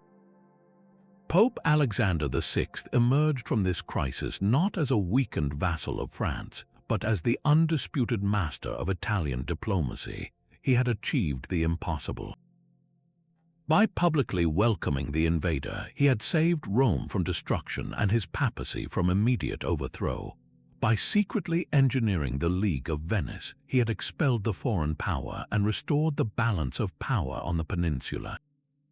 In a single, breathtaking maneuver, he had outwitted the most powerful monarch in Europe, turning a dire threat into a personal triumph. He was hailed as the savior of Italy, his authority enhanced beyond measure. This high-wire act demonstrated the core of Borgia statecraft, an absolute willingness to bend, to appear to yield, and to tell any necessary lie in order to survive and position oneself for the next move. The French invasion was not a defeat for the Borgias. It was the event that proved their method could work on the grandest stage, setting the scene for Cesare's own campaigns and the family's final, furious push for a lasting dynasty.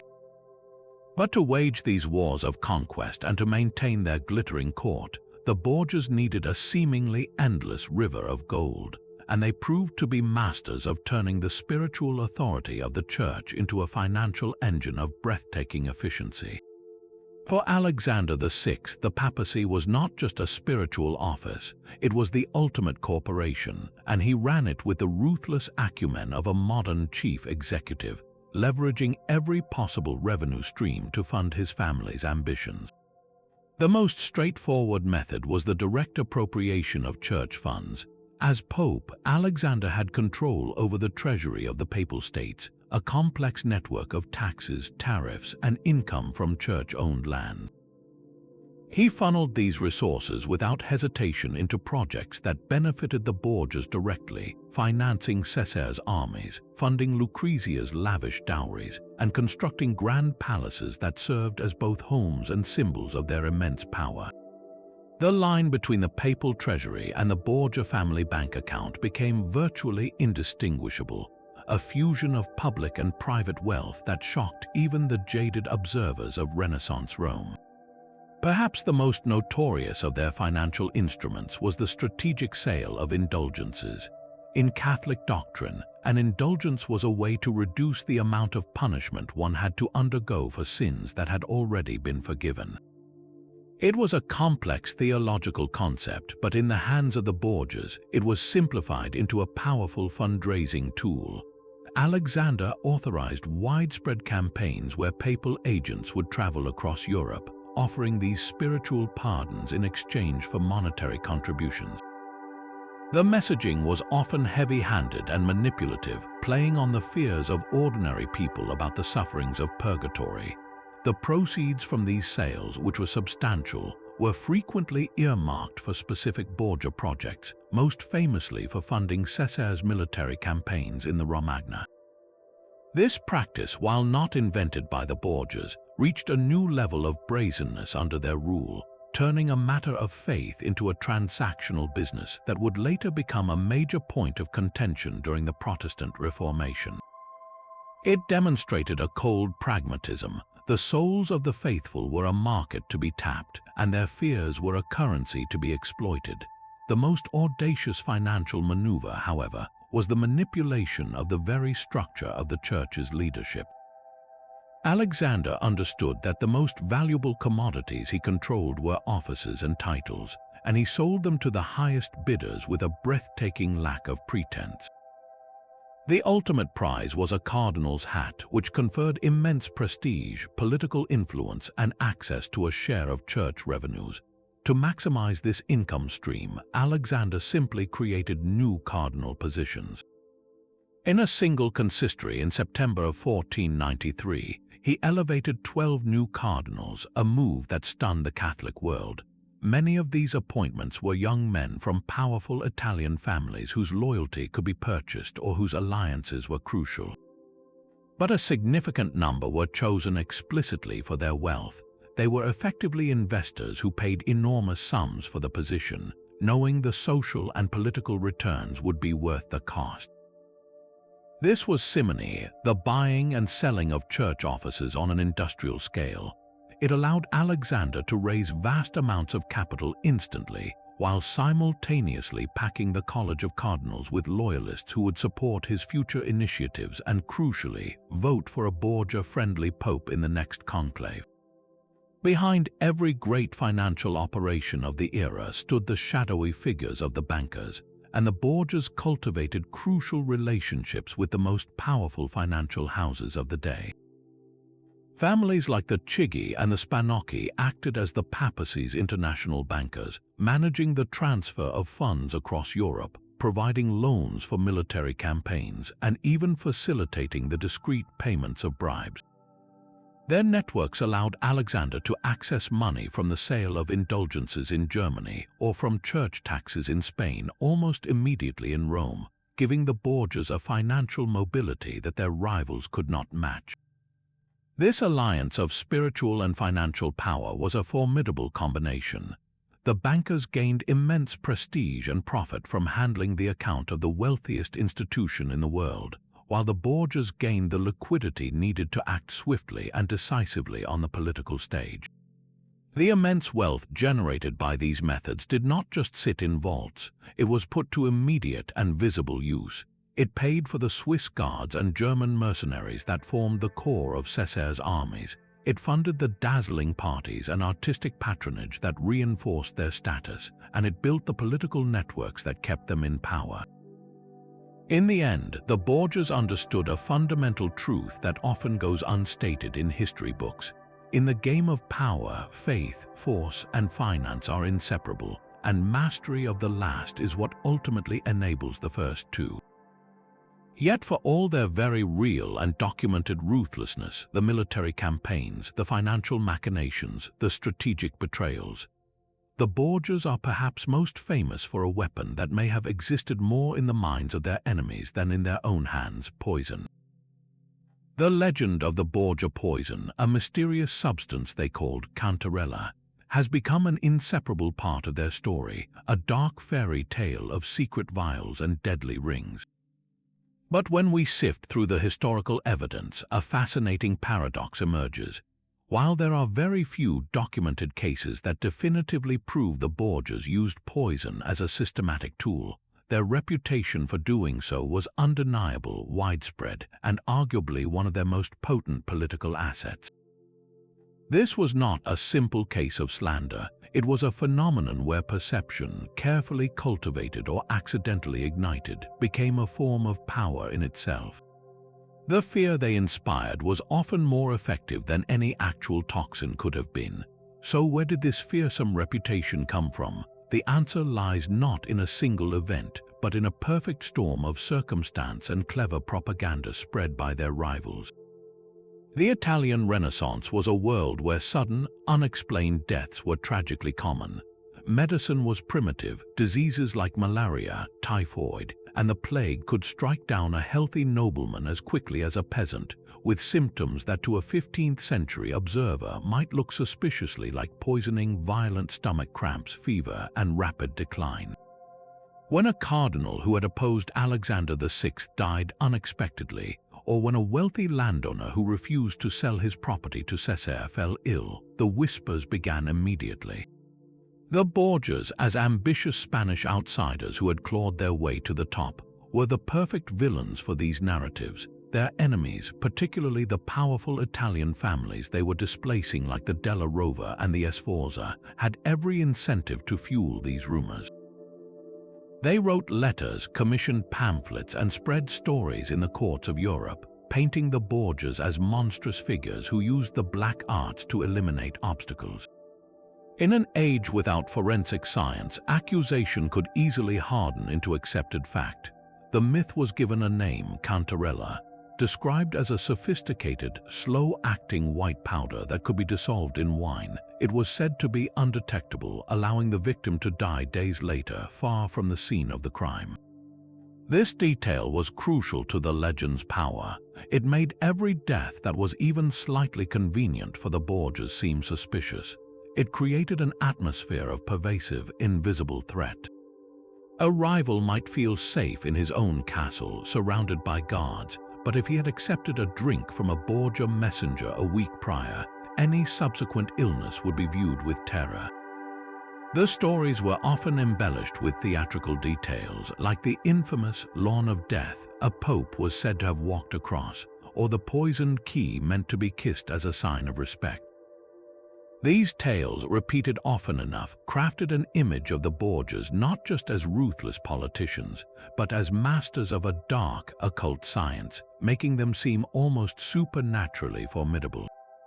And this is where the genius, whether intentional or accidental, of the poison myth becomes clear. This terrifying reputation began to work actively in the Borgias' favor.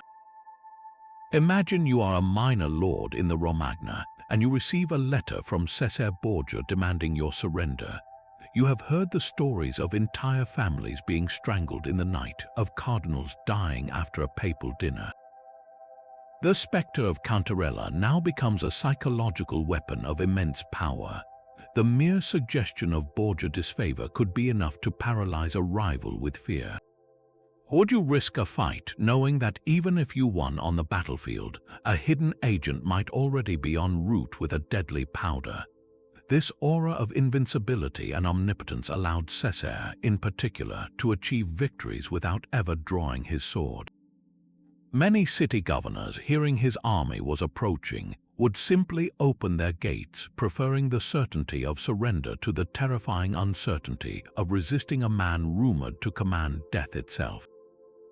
The fear of poison created a buffer zone around Borgia power, deterring challenges and encouraging compliance in a way that direct force alone could never accomplish. In this light, the Borgia poison myth stands as a profound lesson in the mechanics of power. It demonstrates that influence is not merely about the physical tools one possesses, the armies, the wealth, the laws, but also about the psychological landscape one can control. The Borgias, through a combination of their genuine ruthlessness and the scandalous rumors that clung to them, mastered this intangible terrain. They understood, perhaps intuitively, that a reputation for absolute ruthlessness could be as effective as ruthlessness itself. It was a form of strategic ambiguity that kept their enemies perpetually off balance. Whether they actually used poison extensively is a question for historians to debate, but the undeniable historical fact is that their world believed they did, and that belief shaped political outcomes as surely as any real army or treaty. The legend of Cantarella was more than just gossip. It was a shadow army, an instrument of terror that amplified their real power and cemented their image as the most dangerous and cunning family of the Renaissance. Their grip on power, which had seemed so unshakable, began to slip not on a battlefield or in a council chamber, but at a seemingly innocuous dinner party in the countryside. In the sweltering heat of August 1503, Pope Alexander VI and his son Cesare traveled to a villa outside Rome owned by Cardinal Adriano Casalesi. The evening was intended for political discussion and relaxation, a brief respite from the pressures of the capital. But by the next morning, both the Pope and his formidable son had fallen violently, terrifyingly ill. The symptoms were gruesome: raging fevers, uncontrollable vomiting, and a progressive weakening that left them bedridden and delirious. The news spread through Rome like a shockwave. The two pillars upon which the entire Borgia Empire rested were suddenly and simultaneously incapacitated. The event was so catastrophic, so perfectly timed to dismantle their power, that it immediately spawned a host of dark theories, each more sinister than the last. The official explanation, and the one most historians lean toward, points to a simple, tragic twist of fate: malaria. The Roman summer was a notorious breeding ground for mosquitoes, and the marshes surrounding the city were a perfect vector for the disease, often referred to as the Roman fever. The symptoms they exhibited, the cyclical high fevers and profound exhaustion, align perfectly with a severe malarial infection. It was a common hazard of the season, a risk faced by every resident of the city from pauper to pope. In this view, the downfall of the Borgias was not a plot, but a brutal demonstration of nature's indifference to human ambition. A single mosquito bite carrying a microscopic parasite had the power to undo 3 decades of meticulous political engineering. It was a reminder that for all their cunning, they were still mortal men, vulnerable to the same forces that governed the lives of the simplest Roman citizen. Yet the timing was so exquisitely inconvenient for the Borgias that many contemporaries and later observers found the malaria story too convenient to be believed. The alternative theory, one that has fueled the family's infamous legend for centuries, is that they were poisoned. The prime suspect in this narrative is the dinner's host, Cardinal Cassilis, possibly acting on behalf of their powerful rivals. The story goes that Cassilis, perhaps fearing his own displacement by the ever-ambitious Cesare, decided to strike first. The method proposed was a poisoned wine intended only for Alexander and Cesare. However, in a bizarre twist of fate, the Pope, feeling unwell or perhaps out of an excess of generosity, insisted that he and his son swap their intended glasses of wine with another guest, the wealthy Cardinal Cornito, who had brought a large sum of money as a gift. According to this tale, the cardinals, realizing the glasses had been switched, desperately tried to retrieve them, but it was too late. The Borgias drank the poisoned wine, and the cardinals, in a panic, fled the villa. While a gripping story, it is almost certainly a later fabrication, a dramatic folktale designed to explain the inexplicable. Accidental poisoning from improperly prepared food or spoiled wine is a more plausible, if less thrilling, possibility. But in the supercharged atmosphere of fear and hatred that surrounded the Borgias, the idea of deliberate murder took root and flourished. Regardless of the cause, the political consequences were immediate and devastating. The elaborate power structure Alexander and Cesare had built was a personal autocracy designed to respond to their direct command. It had no independent life, no council of regents, no constitutional backup. With both the strategist and the executor suddenly removed from the board, the entire machine seized up. In Rome, the political vacuum was instantaneous. The Borgia loyalists, whose power derived solely from the Pope's favor, found themselves paralyzed, unsure of what to do without instructions. Their enemies, particularly the great Roman baronial families like the Orsini and the Colonna, who had been biding their time, saw their moment. They began to regroup, reasserting their influence in the city and plotting their return to power. The prisons that Cesare had filled began to look vulnerable, and the confiscated lands he had seized suddenly seemed ripe for reclamation. For Cesare, the situation was agonizing. Even as he fought the fever that was consuming his body, his political instinct screamed at him to act. His entire conquest in the Romagna, a realm won through years of campaigning, was held together by a combination of fear of his personal retaliation and the loyalty of mercenary captains whose pay came from his direct control of the papal treasury. From his sict, he tried to maintain a semblance of control, issuing orders and attempting to manage the crisis. But his commands, delivered by a weakened hand, lacked their usual force. The condottieri who had followed him out of terror or greed began to reconsider their allegiances. The cities that had surrendered to him watched the news from Rome with keen interest, sensing that the iron grip that held them was loosening. The very fear that had been his greatest asset was now evaporating, because a sick, bedridden Cesare Borgia could not inspire the same dread as the dynamic, mounted commander who had strangled his enemies at Sinigalia. His power was proving to be a phantom, entirely dependent on his physical presence and the perception of his invincibility. As the days stretched into weeks and both men remained critically ill, the foundations of the Borgia Empire didn't just crack, they dissolved into the feverish Roman air, leaving their rivals to survey the suddenly open field. The illness that struck down both the Pope and his son created a paralysis that spread from their sicks to every corner of the state they had built. For weeks, the fate of Italy hung in the balance as ambassadors and rivals alike watched the Vatican, waiting for news. Then, on the 18th of August, 1503, the struggle ended for Alexander VI. The man who had dominated European politics for over a decade died in his chambers, his body reportedly swelling and blackening in a manner that, to his terrified servants, seemed like a sign of divine wrath or demonic possession. His death was not peaceful. It was a grotesque and horrifying spectacle that fueled the very legends of poison and evil that had swirled around him in life. The chaos that followed was immediate and absolute, with no clear successor and Cesare himself still too weak to even stand. The intricate machine of Borgia power, which had responded only to the will of its creator, ground to a halt. The Pope's loyal Spanish guards abandoned their posts and his courtiers fled, fearing the retribution that was sure to come.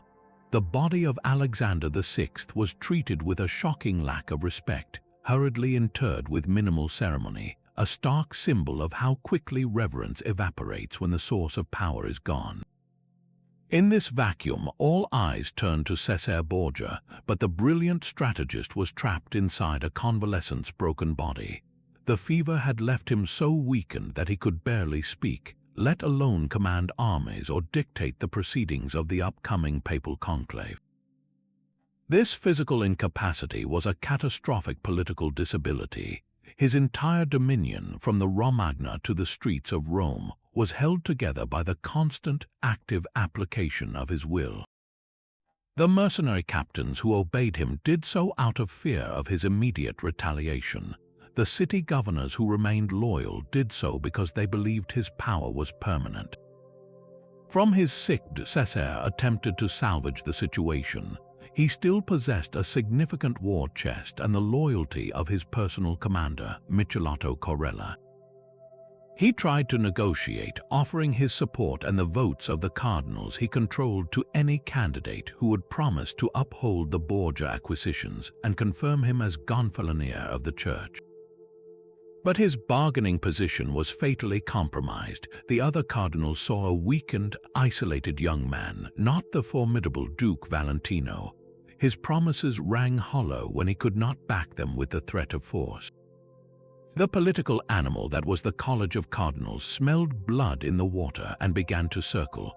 The conclave of September 1503 became the funeral pyre of Borgia ambition. Cesare, though still a cardinal himself, was too ill to participate directly. His attempts to influence the election from his sick room were feeble and easily outmaneuvered. The man who emerged triumphant was the Borgia's most bitter and implacable enemy, Cardinal Giuliano della Rovere. For years, della Rovere had been exiled from Rome, tirelessly building alliances and plotting his revenge against the family he despised. He understood the College of Cardinals better than anyone, and he masterfully played on their shared fear and resentment of the Spanish Borgias. He promised a return to a more traditional, less nepotistic papacy, a message that resonated with the Italian cardinals who had been marginalized by Alexander's reign. More practically, he secured the votes he needed by making generous promises he had no intention of keeping. The election of della Rovere as Pope Julius II was a definitive and crushing blow. This was not a neutral pope or a temporary setback. This was an avowed enemy now sitting on the throne of St. Peter, armed with the full authority of the papacy and a deep personal vendetta. Pope Julius II, who would later be known as the Warrior Pope, moved with a speed and fury that demonstrated his intent to erase the Borgia legacy entirely. One of his first acts was to order the arrest of Cesare Borgia. Cesare's immunity, which had been granted by a treaty he no longer had the power to enforce, was instantly void. He was seized and imprisoned in the papal fortress of Castel Sant'Angelo, the very symbol of papal power that his father had used as a base of operations. The message was unmistakable: the Borgia era was over. Meanwhile, in the Romagna, the news of Alexander's death and Cesare's imprisonment acted as a starting pistol for rebellion. The cities that Cesare had conquered with such brilliance and brutality, Imola, Forli, Rimini, rose up almost in unison, expelling his governors and welcoming back the old ruling families that had been so brutally suppressed. The condottieri who had served him, men like the Orsini and Vitelli, immediately switched their allegiance to Pope Julius, eager to reclaim their lost lands and settle old scores. The Borgia state, which had seemed so formidable just months before, evaporated like a mirage. It had no deep institutional roots, no loyalty beyond fear, and no life beyond the force of personality of its creator and his son. The speed of the collapse was breathtaking, a stark lesson in the fragility of power built solely on individual ambition and temporary alliances. Cesare's story after this point becomes a tragic epilogue of flight and diminishing returns. He was eventually released from prison by Julius, perhaps because the Pope believed a fugitive Cesare was less of a threat than a martyr, and he fled to Naples, then a Spanish possession. But the long arm of Julius II reached even there. He was arrested again on new charges and sent to Spain as a prisoner. After 2 years of captivity, he made a daring escape and found his way to the court of his brother-in-law, the King of Navarre, in northern Spain. There, the man who had once commanded armies and dictated terms to kings was reduced to serving as a mere mercenary captain in an obscure local squabble. In 1507, at the age of 31, Cesare Borgia was killed in an ambush, his body stripped of its armor and left unidentifiable on the field. It was an ignoble end for a figure who had once bestridden Italy like a colossus. His death, far from the centers of power he had coveted, underscored the ultimate irony of the Borgia quest. For all their cunning, for all their ruthlessness, they had failed to create anything that could outlive them.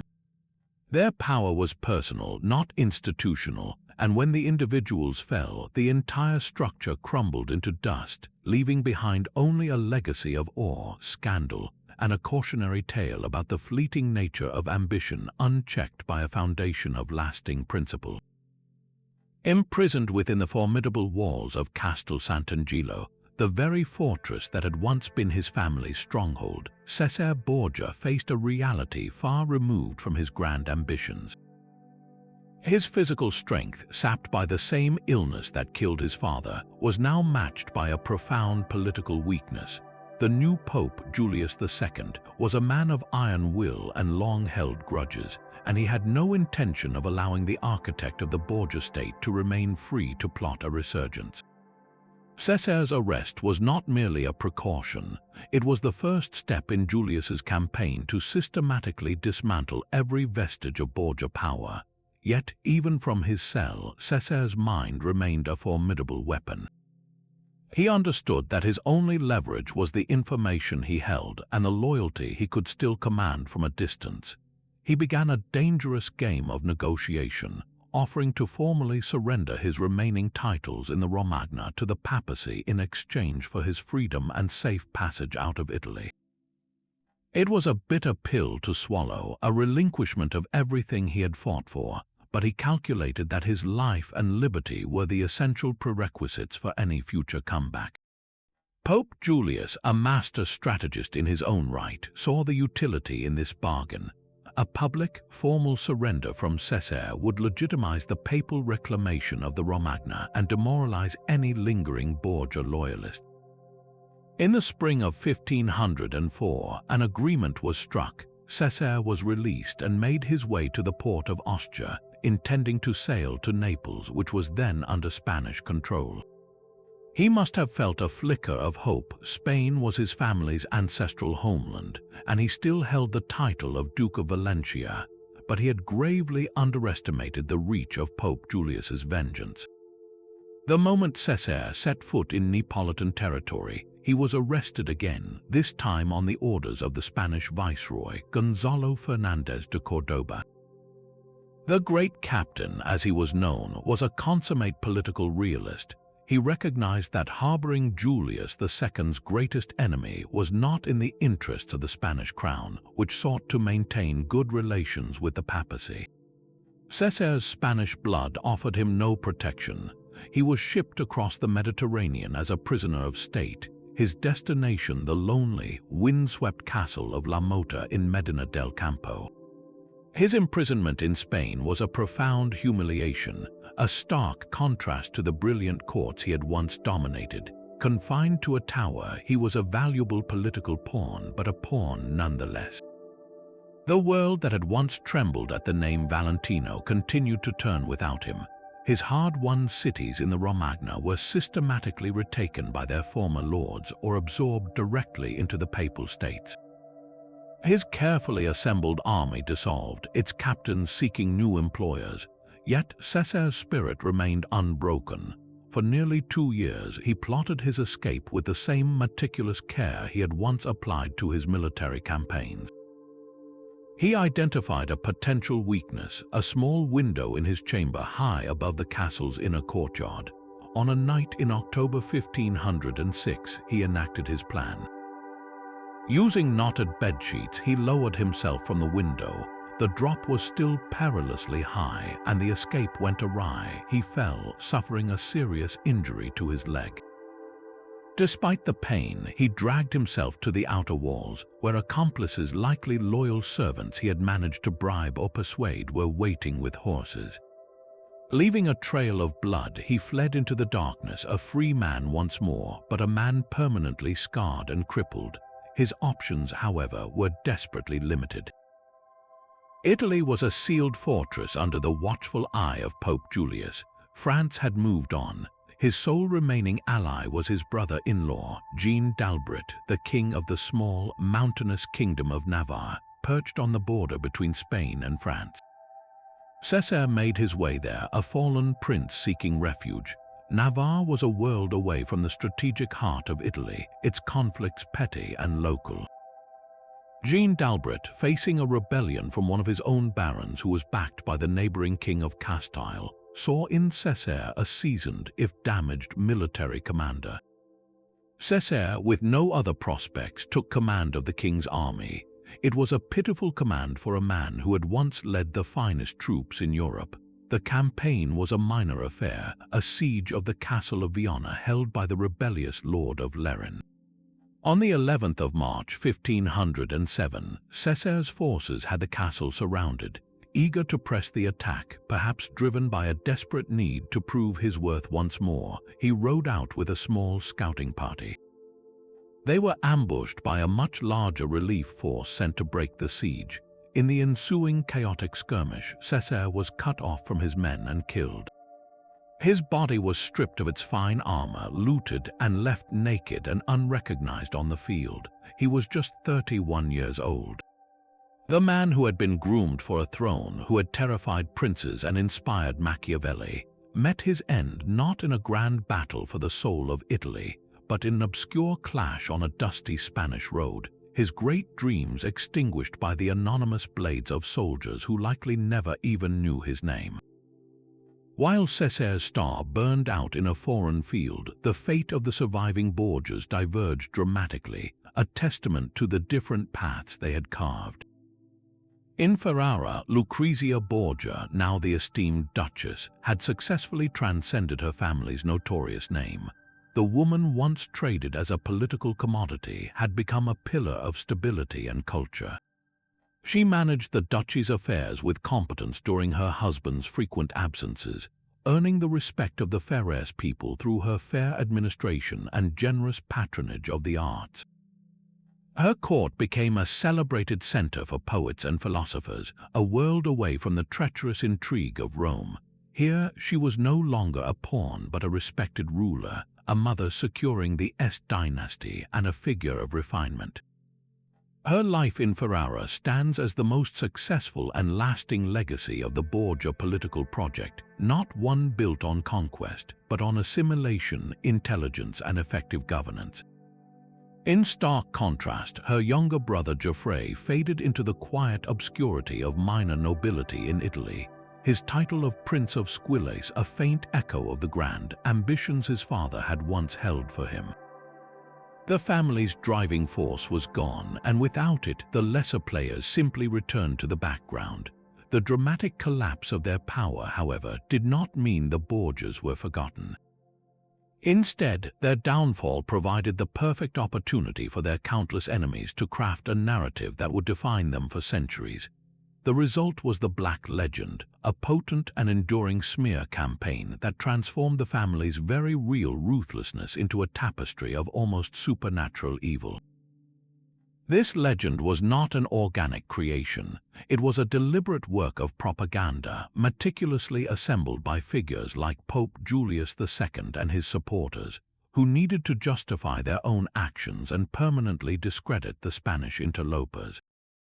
They seized upon every rumor, every unexplained death, and every scandalous whisper, weaving them together into a coherent story of unparalleled decadence and sin. The alleged incest, the prolific use of poison, the orgiastic parties within the Vatican, these tales were amplified and disseminated through diplomatic correspondence, pamphlets, and the histories written by the victors.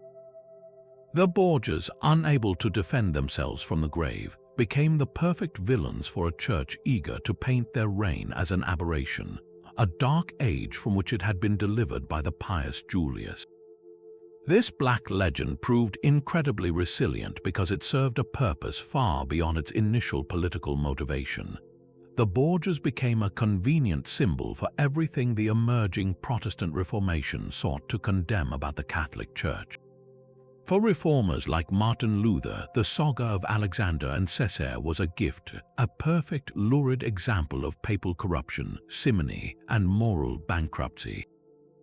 The stories of poisoned chalices and nepotism were used as proof that the entire institution was rotten to its core, a narrative that required a compelling villain. The Borgias fit the role perfectly. Their Spanish origins further fueled the legend in other parts of Europe, where anti-Spanish sentiment colored the perception of their actions. Over time, fact and fiction became inextricably blended. Historians of subsequent generations, relying on these biased sources, often repeated the most sensational claims without critical examination, cementing the image of the Borgias as monsters in the popular imagination. The consequence of this centuries-long character assassination has been a significant distortion of their historical impact. The family's genuine political genius, Alexander's diplomatic mastery, Cesare's innovative statecraft, the sophisticated use of finance and marriage has been consistently overshadowed by the focus on their alleged crimes. We remember the legend of Lucrezia's poison ring long before we learn of her skilled governance of Ferrara. We picture Cesare as a shadowy assassin before we recognize him as the military organizer whose methods fascinated Machiavelli. This focus on scandal has, until relatively recently, prevented a full appreciation of the Borgias as pivotal figures in the transition from medieval to modern power politics. They were not merely cartoonish villains, they were brutal pragmatists who operated with a clear-eyed understanding of a changing world, and their strategies for consolidation and control would be studied and emulated by future rulers. The true Borgia legacy is therefore a dual one, a historical record of remarkable political achievement and a cultural phenomenon of a dark myth that continues to captivate and horrify, reminding us that in history, the stories told by the winners can often be more powerful than the facts themselves. What is perhaps most striking about the Borgia saga is not how alien it feels, but how eerily familiar many of their strategies appear in our modern political landscape. While the swords and papal tiaras have been replaced by sound bites and super PCs, the fundamental playbook for acquiring and maintaining power has undergone a change more of style than of substance. The Borgias were masters of a political calculus that prioritized results over ideology, and in that sense they were startlingly modern. Their methods forging alliances through marriage, controlling financial streams, and manipulating public perception find direct parallels in the tactics employed by today's political dynasties, corporate titans, and populist leaders. The stage has globalized and the speed of information has accelerated exponentially, but the core principles of realpolitik that guided Rodrigo and Cesare Borgia remain as relevant as ever. Consider the Borgia reliance on strategic marriages, which were essentially the corporate mergers of their day.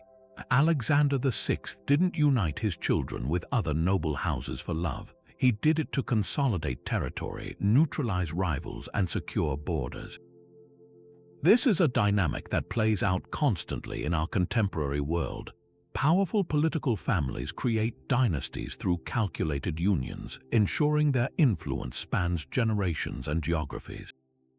On a much larger scale, this is the logic behind major corporate alliances and acquisitions. When a tech giant acquires a smaller competitor, it is not merely buying technology. It is absorbing a potential threat, gaining access to a new market, and consolidating its own power base. An action with the same strategic DNA as marrying Lucrezia to a Sforza or an Est. These modern marriages of convenience are brokered in boardrooms rather than bedchambers, but the objective is identical: to create an unassailable network of influence that stifles competition and extends dominance. The weaponization of information was another cornerstone of the Borgia strategy, and here the parallels become almost chilling. The Borgias understood that perception could be more powerful than reality. They expertly cultivated a reputation for ruthlessness, allowing rumors of poison and betrayal to circulate as a form of psychological warfare. This tactic of using fear and unverifiable claims to intimidate opponents and control the narrative is a page taken directly from their playbook. Today, we see this in the pervasive spread of disinformation and smear campaigns, turbocharged by social media algorithms. Just as the Borgias' rivals spread tales of incest and corruption to undermine them, modern political operatives use fabricated stories, doctored media, and targeted character assassination to destroy reputations. The concept of fake news is simply a digital evolution of the destructive gossip that swirled around the Vatican courtyards. The goal remains the same: to create so much noise and doubt that the truth becomes irrelevant, and to paralyze opponents with the constant threat of scandal.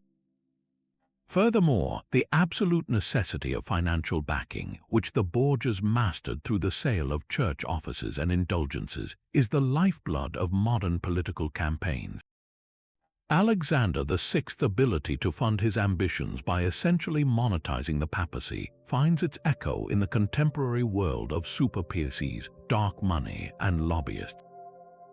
Winning elections today is less about the power of ideas and more about the power of the purse, requiring vast sums of money for advertising, data analytics, and ground operations. Just as cardinals were created to fill the Borgia war chest, political candidates are often beholden to wealthy donors and corporate interests who expect a return on their investment. This system creates a modern form of simony, where political favors, access, and policy decisions can appear to be for sale to the highest bidder, undermining the very idea of representative government and echoing the corruption that the Borgias so brazenly institutionalized. Finally, the rise of the populist leader who seeks to centralize power and embody the state itself is a dynamic Cesare Borgia would recognize instantly. Cesare's brief, brilliant rule in the Romagna was characterized by his cultivation of a personal brand of invincibility and his systematic dismantling of existing institutions to place loyalists in every position of authority. He presented himself as a strong leader who could cut through bureaucratic red tape and bring order, a message that resonates deeply with many voters today.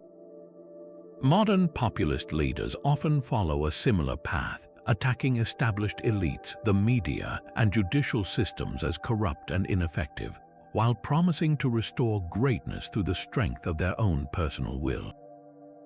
They centralize power by undermining checks and balances, using charismatic authority and a direct connection with their base to bypass traditional structures of governance. This cult of personality, where the leader's identity becomes synonymous with the nation's identity, is the ultimate realization of the Borgia dream, a state built not on laws but on the relentless ambition of a single individual. The enduring lesson of the Borgias is not that history repeats itself, but that human nature's drive for power follows remarkably consistent patterns, regardless of the era's technology or political vocabulary. Even with all the historical records and centuries of analysis, the Borgias left behind a trail of shadows, a series of unresolved mysteries that continue to captivate and confound us. The very nature of their power, built on secrecy and deception, ensured that the full truth of their most decisive actions would be buried with them. These are not just academic curiosities, they are the locked doors at the heart of their story, and the keys have been lost to time. By examining the greatest of these enigmas, we can see how the lines between fact and legend were blurred, often by the Borgias themselves, creating an enduring puzzle that is central to their dark allure. The death of Juan Borgia, the Duke of Gandia, stands as the family's most consequential and chilling mystery. His brutal murder in 1497 was a pivotal moment, the event that cleared the path for Cesare's rise, and from the very beginning the air was thick with suspicion. Pope Alexander VI, in a rare display of raw paternal grief, launched a frantic investigation, even threatening to reform the entire church in his son's memory. But the inquiry led to a dead end.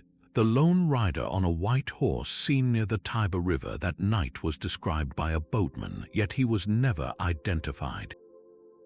The sudden silence that fell over the investigation suggests a cover-up of immense proportions. So, who truly killed Juan? The list of suspects is a who's who of Borgia enemies. The Orsini family, whom Juan had recently and incompetently campaigned against, had a clear motive for revenge.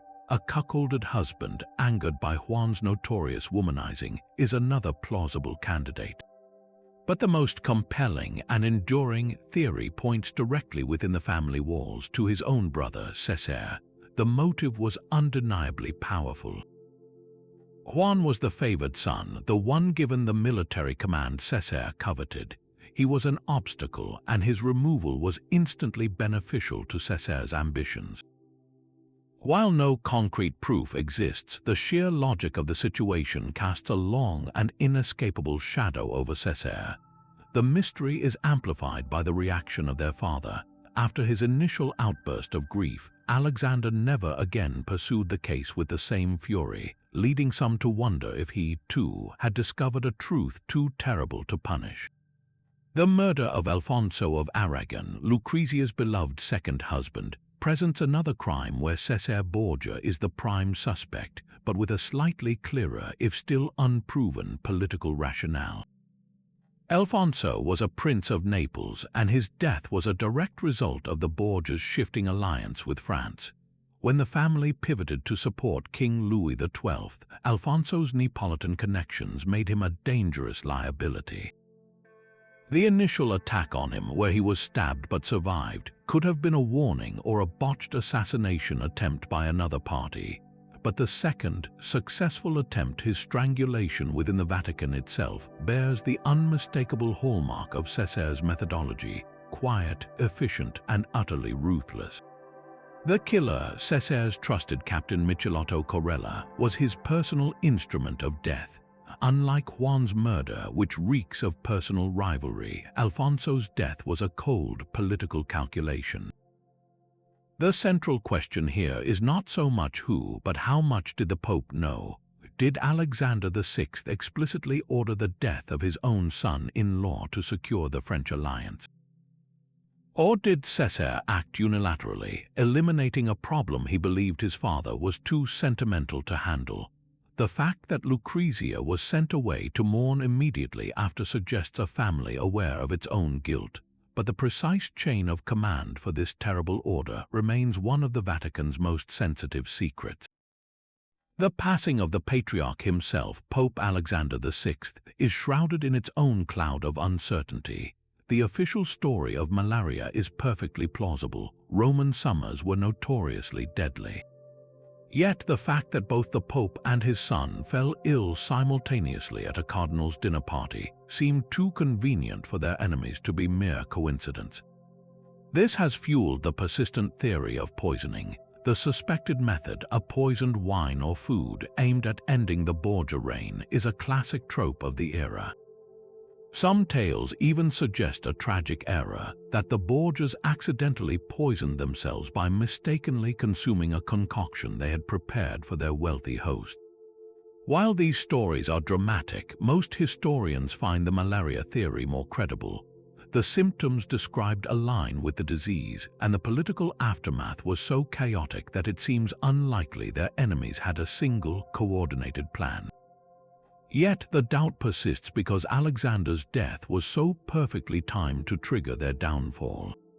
It represents the final, ironic mystery. Was the architect of the Borgia destiny ultimately defeated by a microscopic parasite, or by the very human treachery he had so expertly practiced throughout his life? The lack of a definitive answer means that his death, like his life, remains a subject of fierce debate. These unanswered questions are not merely gaps in the historical record, they are active ingredients in the Borgia legend. The absence of proof creates a space where imagination and accusation flourish, allowing each generation to project its own fears and fascinations onto this ambitious family.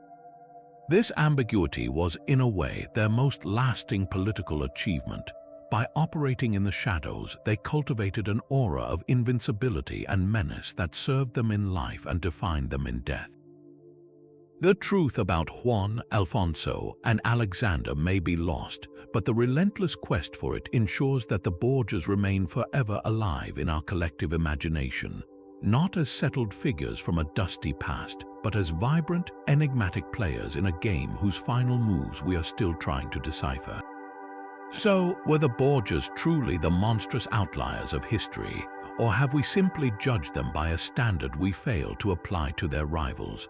To answer that, we need to step back from the sensational legends and place them squarely within the cutthroat arena of Renaissance Italy, a world where the rules of power were written not in ink but in blood and gold. This was not an age of gentle statesmen. It was a time when political survival demanded a ruthless pragmatism that modern sensibilities often struggle to comprehend. Families like the Sforzas of Milan famously rose to power through the military prowess of a mercenary founder, Francesco, who seized control by force. The Medici of Florence, celebrated as patrons of the Renaissance, maintained their grip on the Republic through a combination of colossal wealth, strategic exile of opponents, and behind-the-scenes manipulation that would make any Borgia proud. Poisoning was a whispered tool in many courts, and assassination was a common, if deniable, political strategy. The real difference with the Borgias may not be their methods, but their origins and their unparalleled success. As Spanish outsiders in the deeply entrenched and factional world of Roman politics, the Borgias operated with a distinct disadvantage. They lacked the centuries-old networks of loyalty that families like the Orsini or Colonna could command. This outsider status forced them to be more aggressive, more innovative, and arguably more brutal to secure their position. They couldn't rely on tradition, so they built their power base on a foundation of cold, hard cash and strategic marriages, leveraging the one institution they came to control completely, the papacy. While other families influenced the church, the Borgias, under Alexander VI, weaponized it with a breathtaking comprehensiveness that shocked even their jaded contemporaries. This is where the perception of unique evil begins to take root.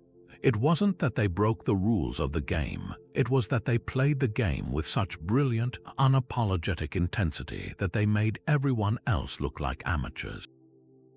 Their ambition was not merely to win a round, it was to change the game itself and own the board forever.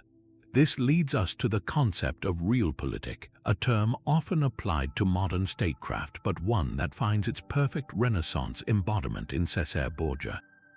Realpolitik is the philosophy that political decisions should be based solely on practical and material factors, rather than on ideology, ethics, or morality. Cesare's campaign in the Romagna was a textbook example. He didn't conquer cities for a higher religious purpose or a claim of ancient right. He did it because he had the military power to do so and the papal authority to legitimize it afterward. His betrayal and execution of his disloyal condottieri at Senigallia wasn't an act of sadistic rage. It was a calculated, ruthless demonstration meant to ensure future obedience from all his other commanders. It was brutally effective. The great political thinker Niccolo Machiavelli, who observed Cesare firsthand, was not appalled by these actions, he was impressed. In Cesare, he saw the model for the prince, a leader who understood that in a world of chaos, sometimes it is necessary to use fear and force to create stability. From this perspective, the Borgias weren't evil. They were simply the first fully modern politicians, willing to do whatever it took to achieve their goals in a world where compromise often meant annihilation. Perhaps their most enduring and misunderstood legacy, then, is not one of simple villainy, but of a revolutionary approach to power. They demonstrated the potential of the papacy as a centralized secular state, an idea that their bitter enemy, Pope Julius II, would later adopt and expand upon to great effect. They showed how a combination of financial innovation, military strategy, and public relations, even if that PR was a terrifying reputation, could build a state from scratch. Their fatal flaw was not their morality, but their failure to institutionalize their power. Their empire was a personal one, built on the genius and force of will of Alexander and Cesare. It had no deep-rooted bureaucracy, no lasting constitutional framework. When the two men fell, the entire structure collapsed like a house of cards. This, more than any poison or scandal, is the central tragedy of the Borgias. They possessed the vision and the ruthlessness to seize an era, but they lacked the foresight to build something that could endure beyond their own lifetimes. They remain forever frozen in history as both titans and cautionary tales, a family whose story forces us to confront the uncomfortable relationship between ambition, power, and the often blurry line that separates brilliant strategy from monstrous crime. In the end, the story of the Borgias is the ultimate Game of Thrones, a breathtakingly complex chess match where the players were not just individuals, but an entire family unit wielded as a single, sophisticated political instrument.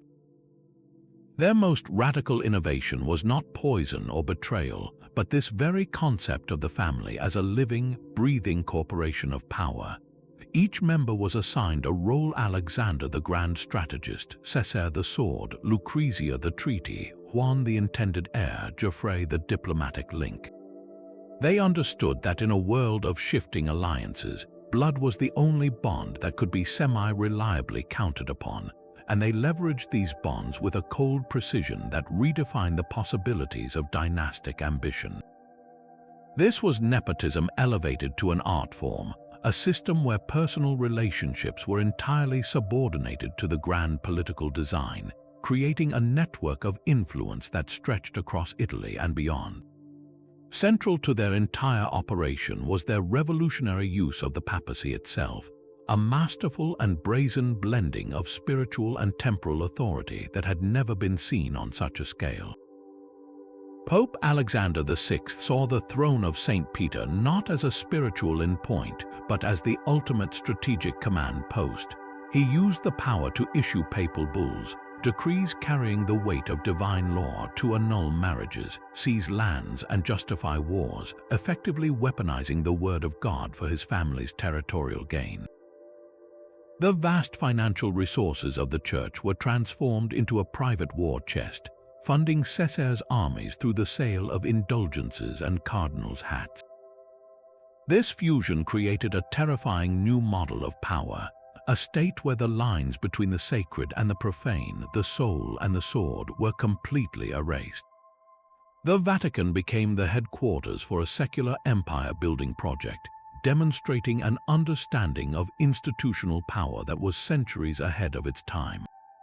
Yet for all their cunning, the Borgias' greatest strength was their chameleon-like adaptability. They were political survivalists of the highest order, capable of breathtaking pivots when the situation demanded. When the French army under Charles VIII threatened to overrun Italy, Alexander did not meet it with futile defiance. Instead, he publicly welcomed the invader, avoiding destruction, while secretly weaving the alliance that would ultimately force the French to retreat. This ability to bend without breaking, to tell any necessary lie and form any convenient alliance, allowed them to navigate threats that would have crushed a less flexible dynasty. They were masters of realpolitik, making decisions based purely on practical outcomes rather than loyalty or ideology, an approach that ensured their survival and temporarily extended their dominance. But this very system, built on such a personal and fearsome foundation, contained the seeds of its own inevitable destruction. The Borgia Empire was a spectacularly fragile construct, an edifice reliant almost entirely on the relentless will and physical presence of two men, Alexander and Cesare. Their power was not institutionalized in laws or deep-seated civic loyalty. It was built on patronage, bribery, and most critically, a pervasive fear of their personal retaliation. When both were simultaneously struck down by illness, the entire structure vaporized with shocking speed. The condottieri switched sides, the conquered cities revolted, and their enemies, led by the vengeful Pope Julius II, moved in to erase their legacy.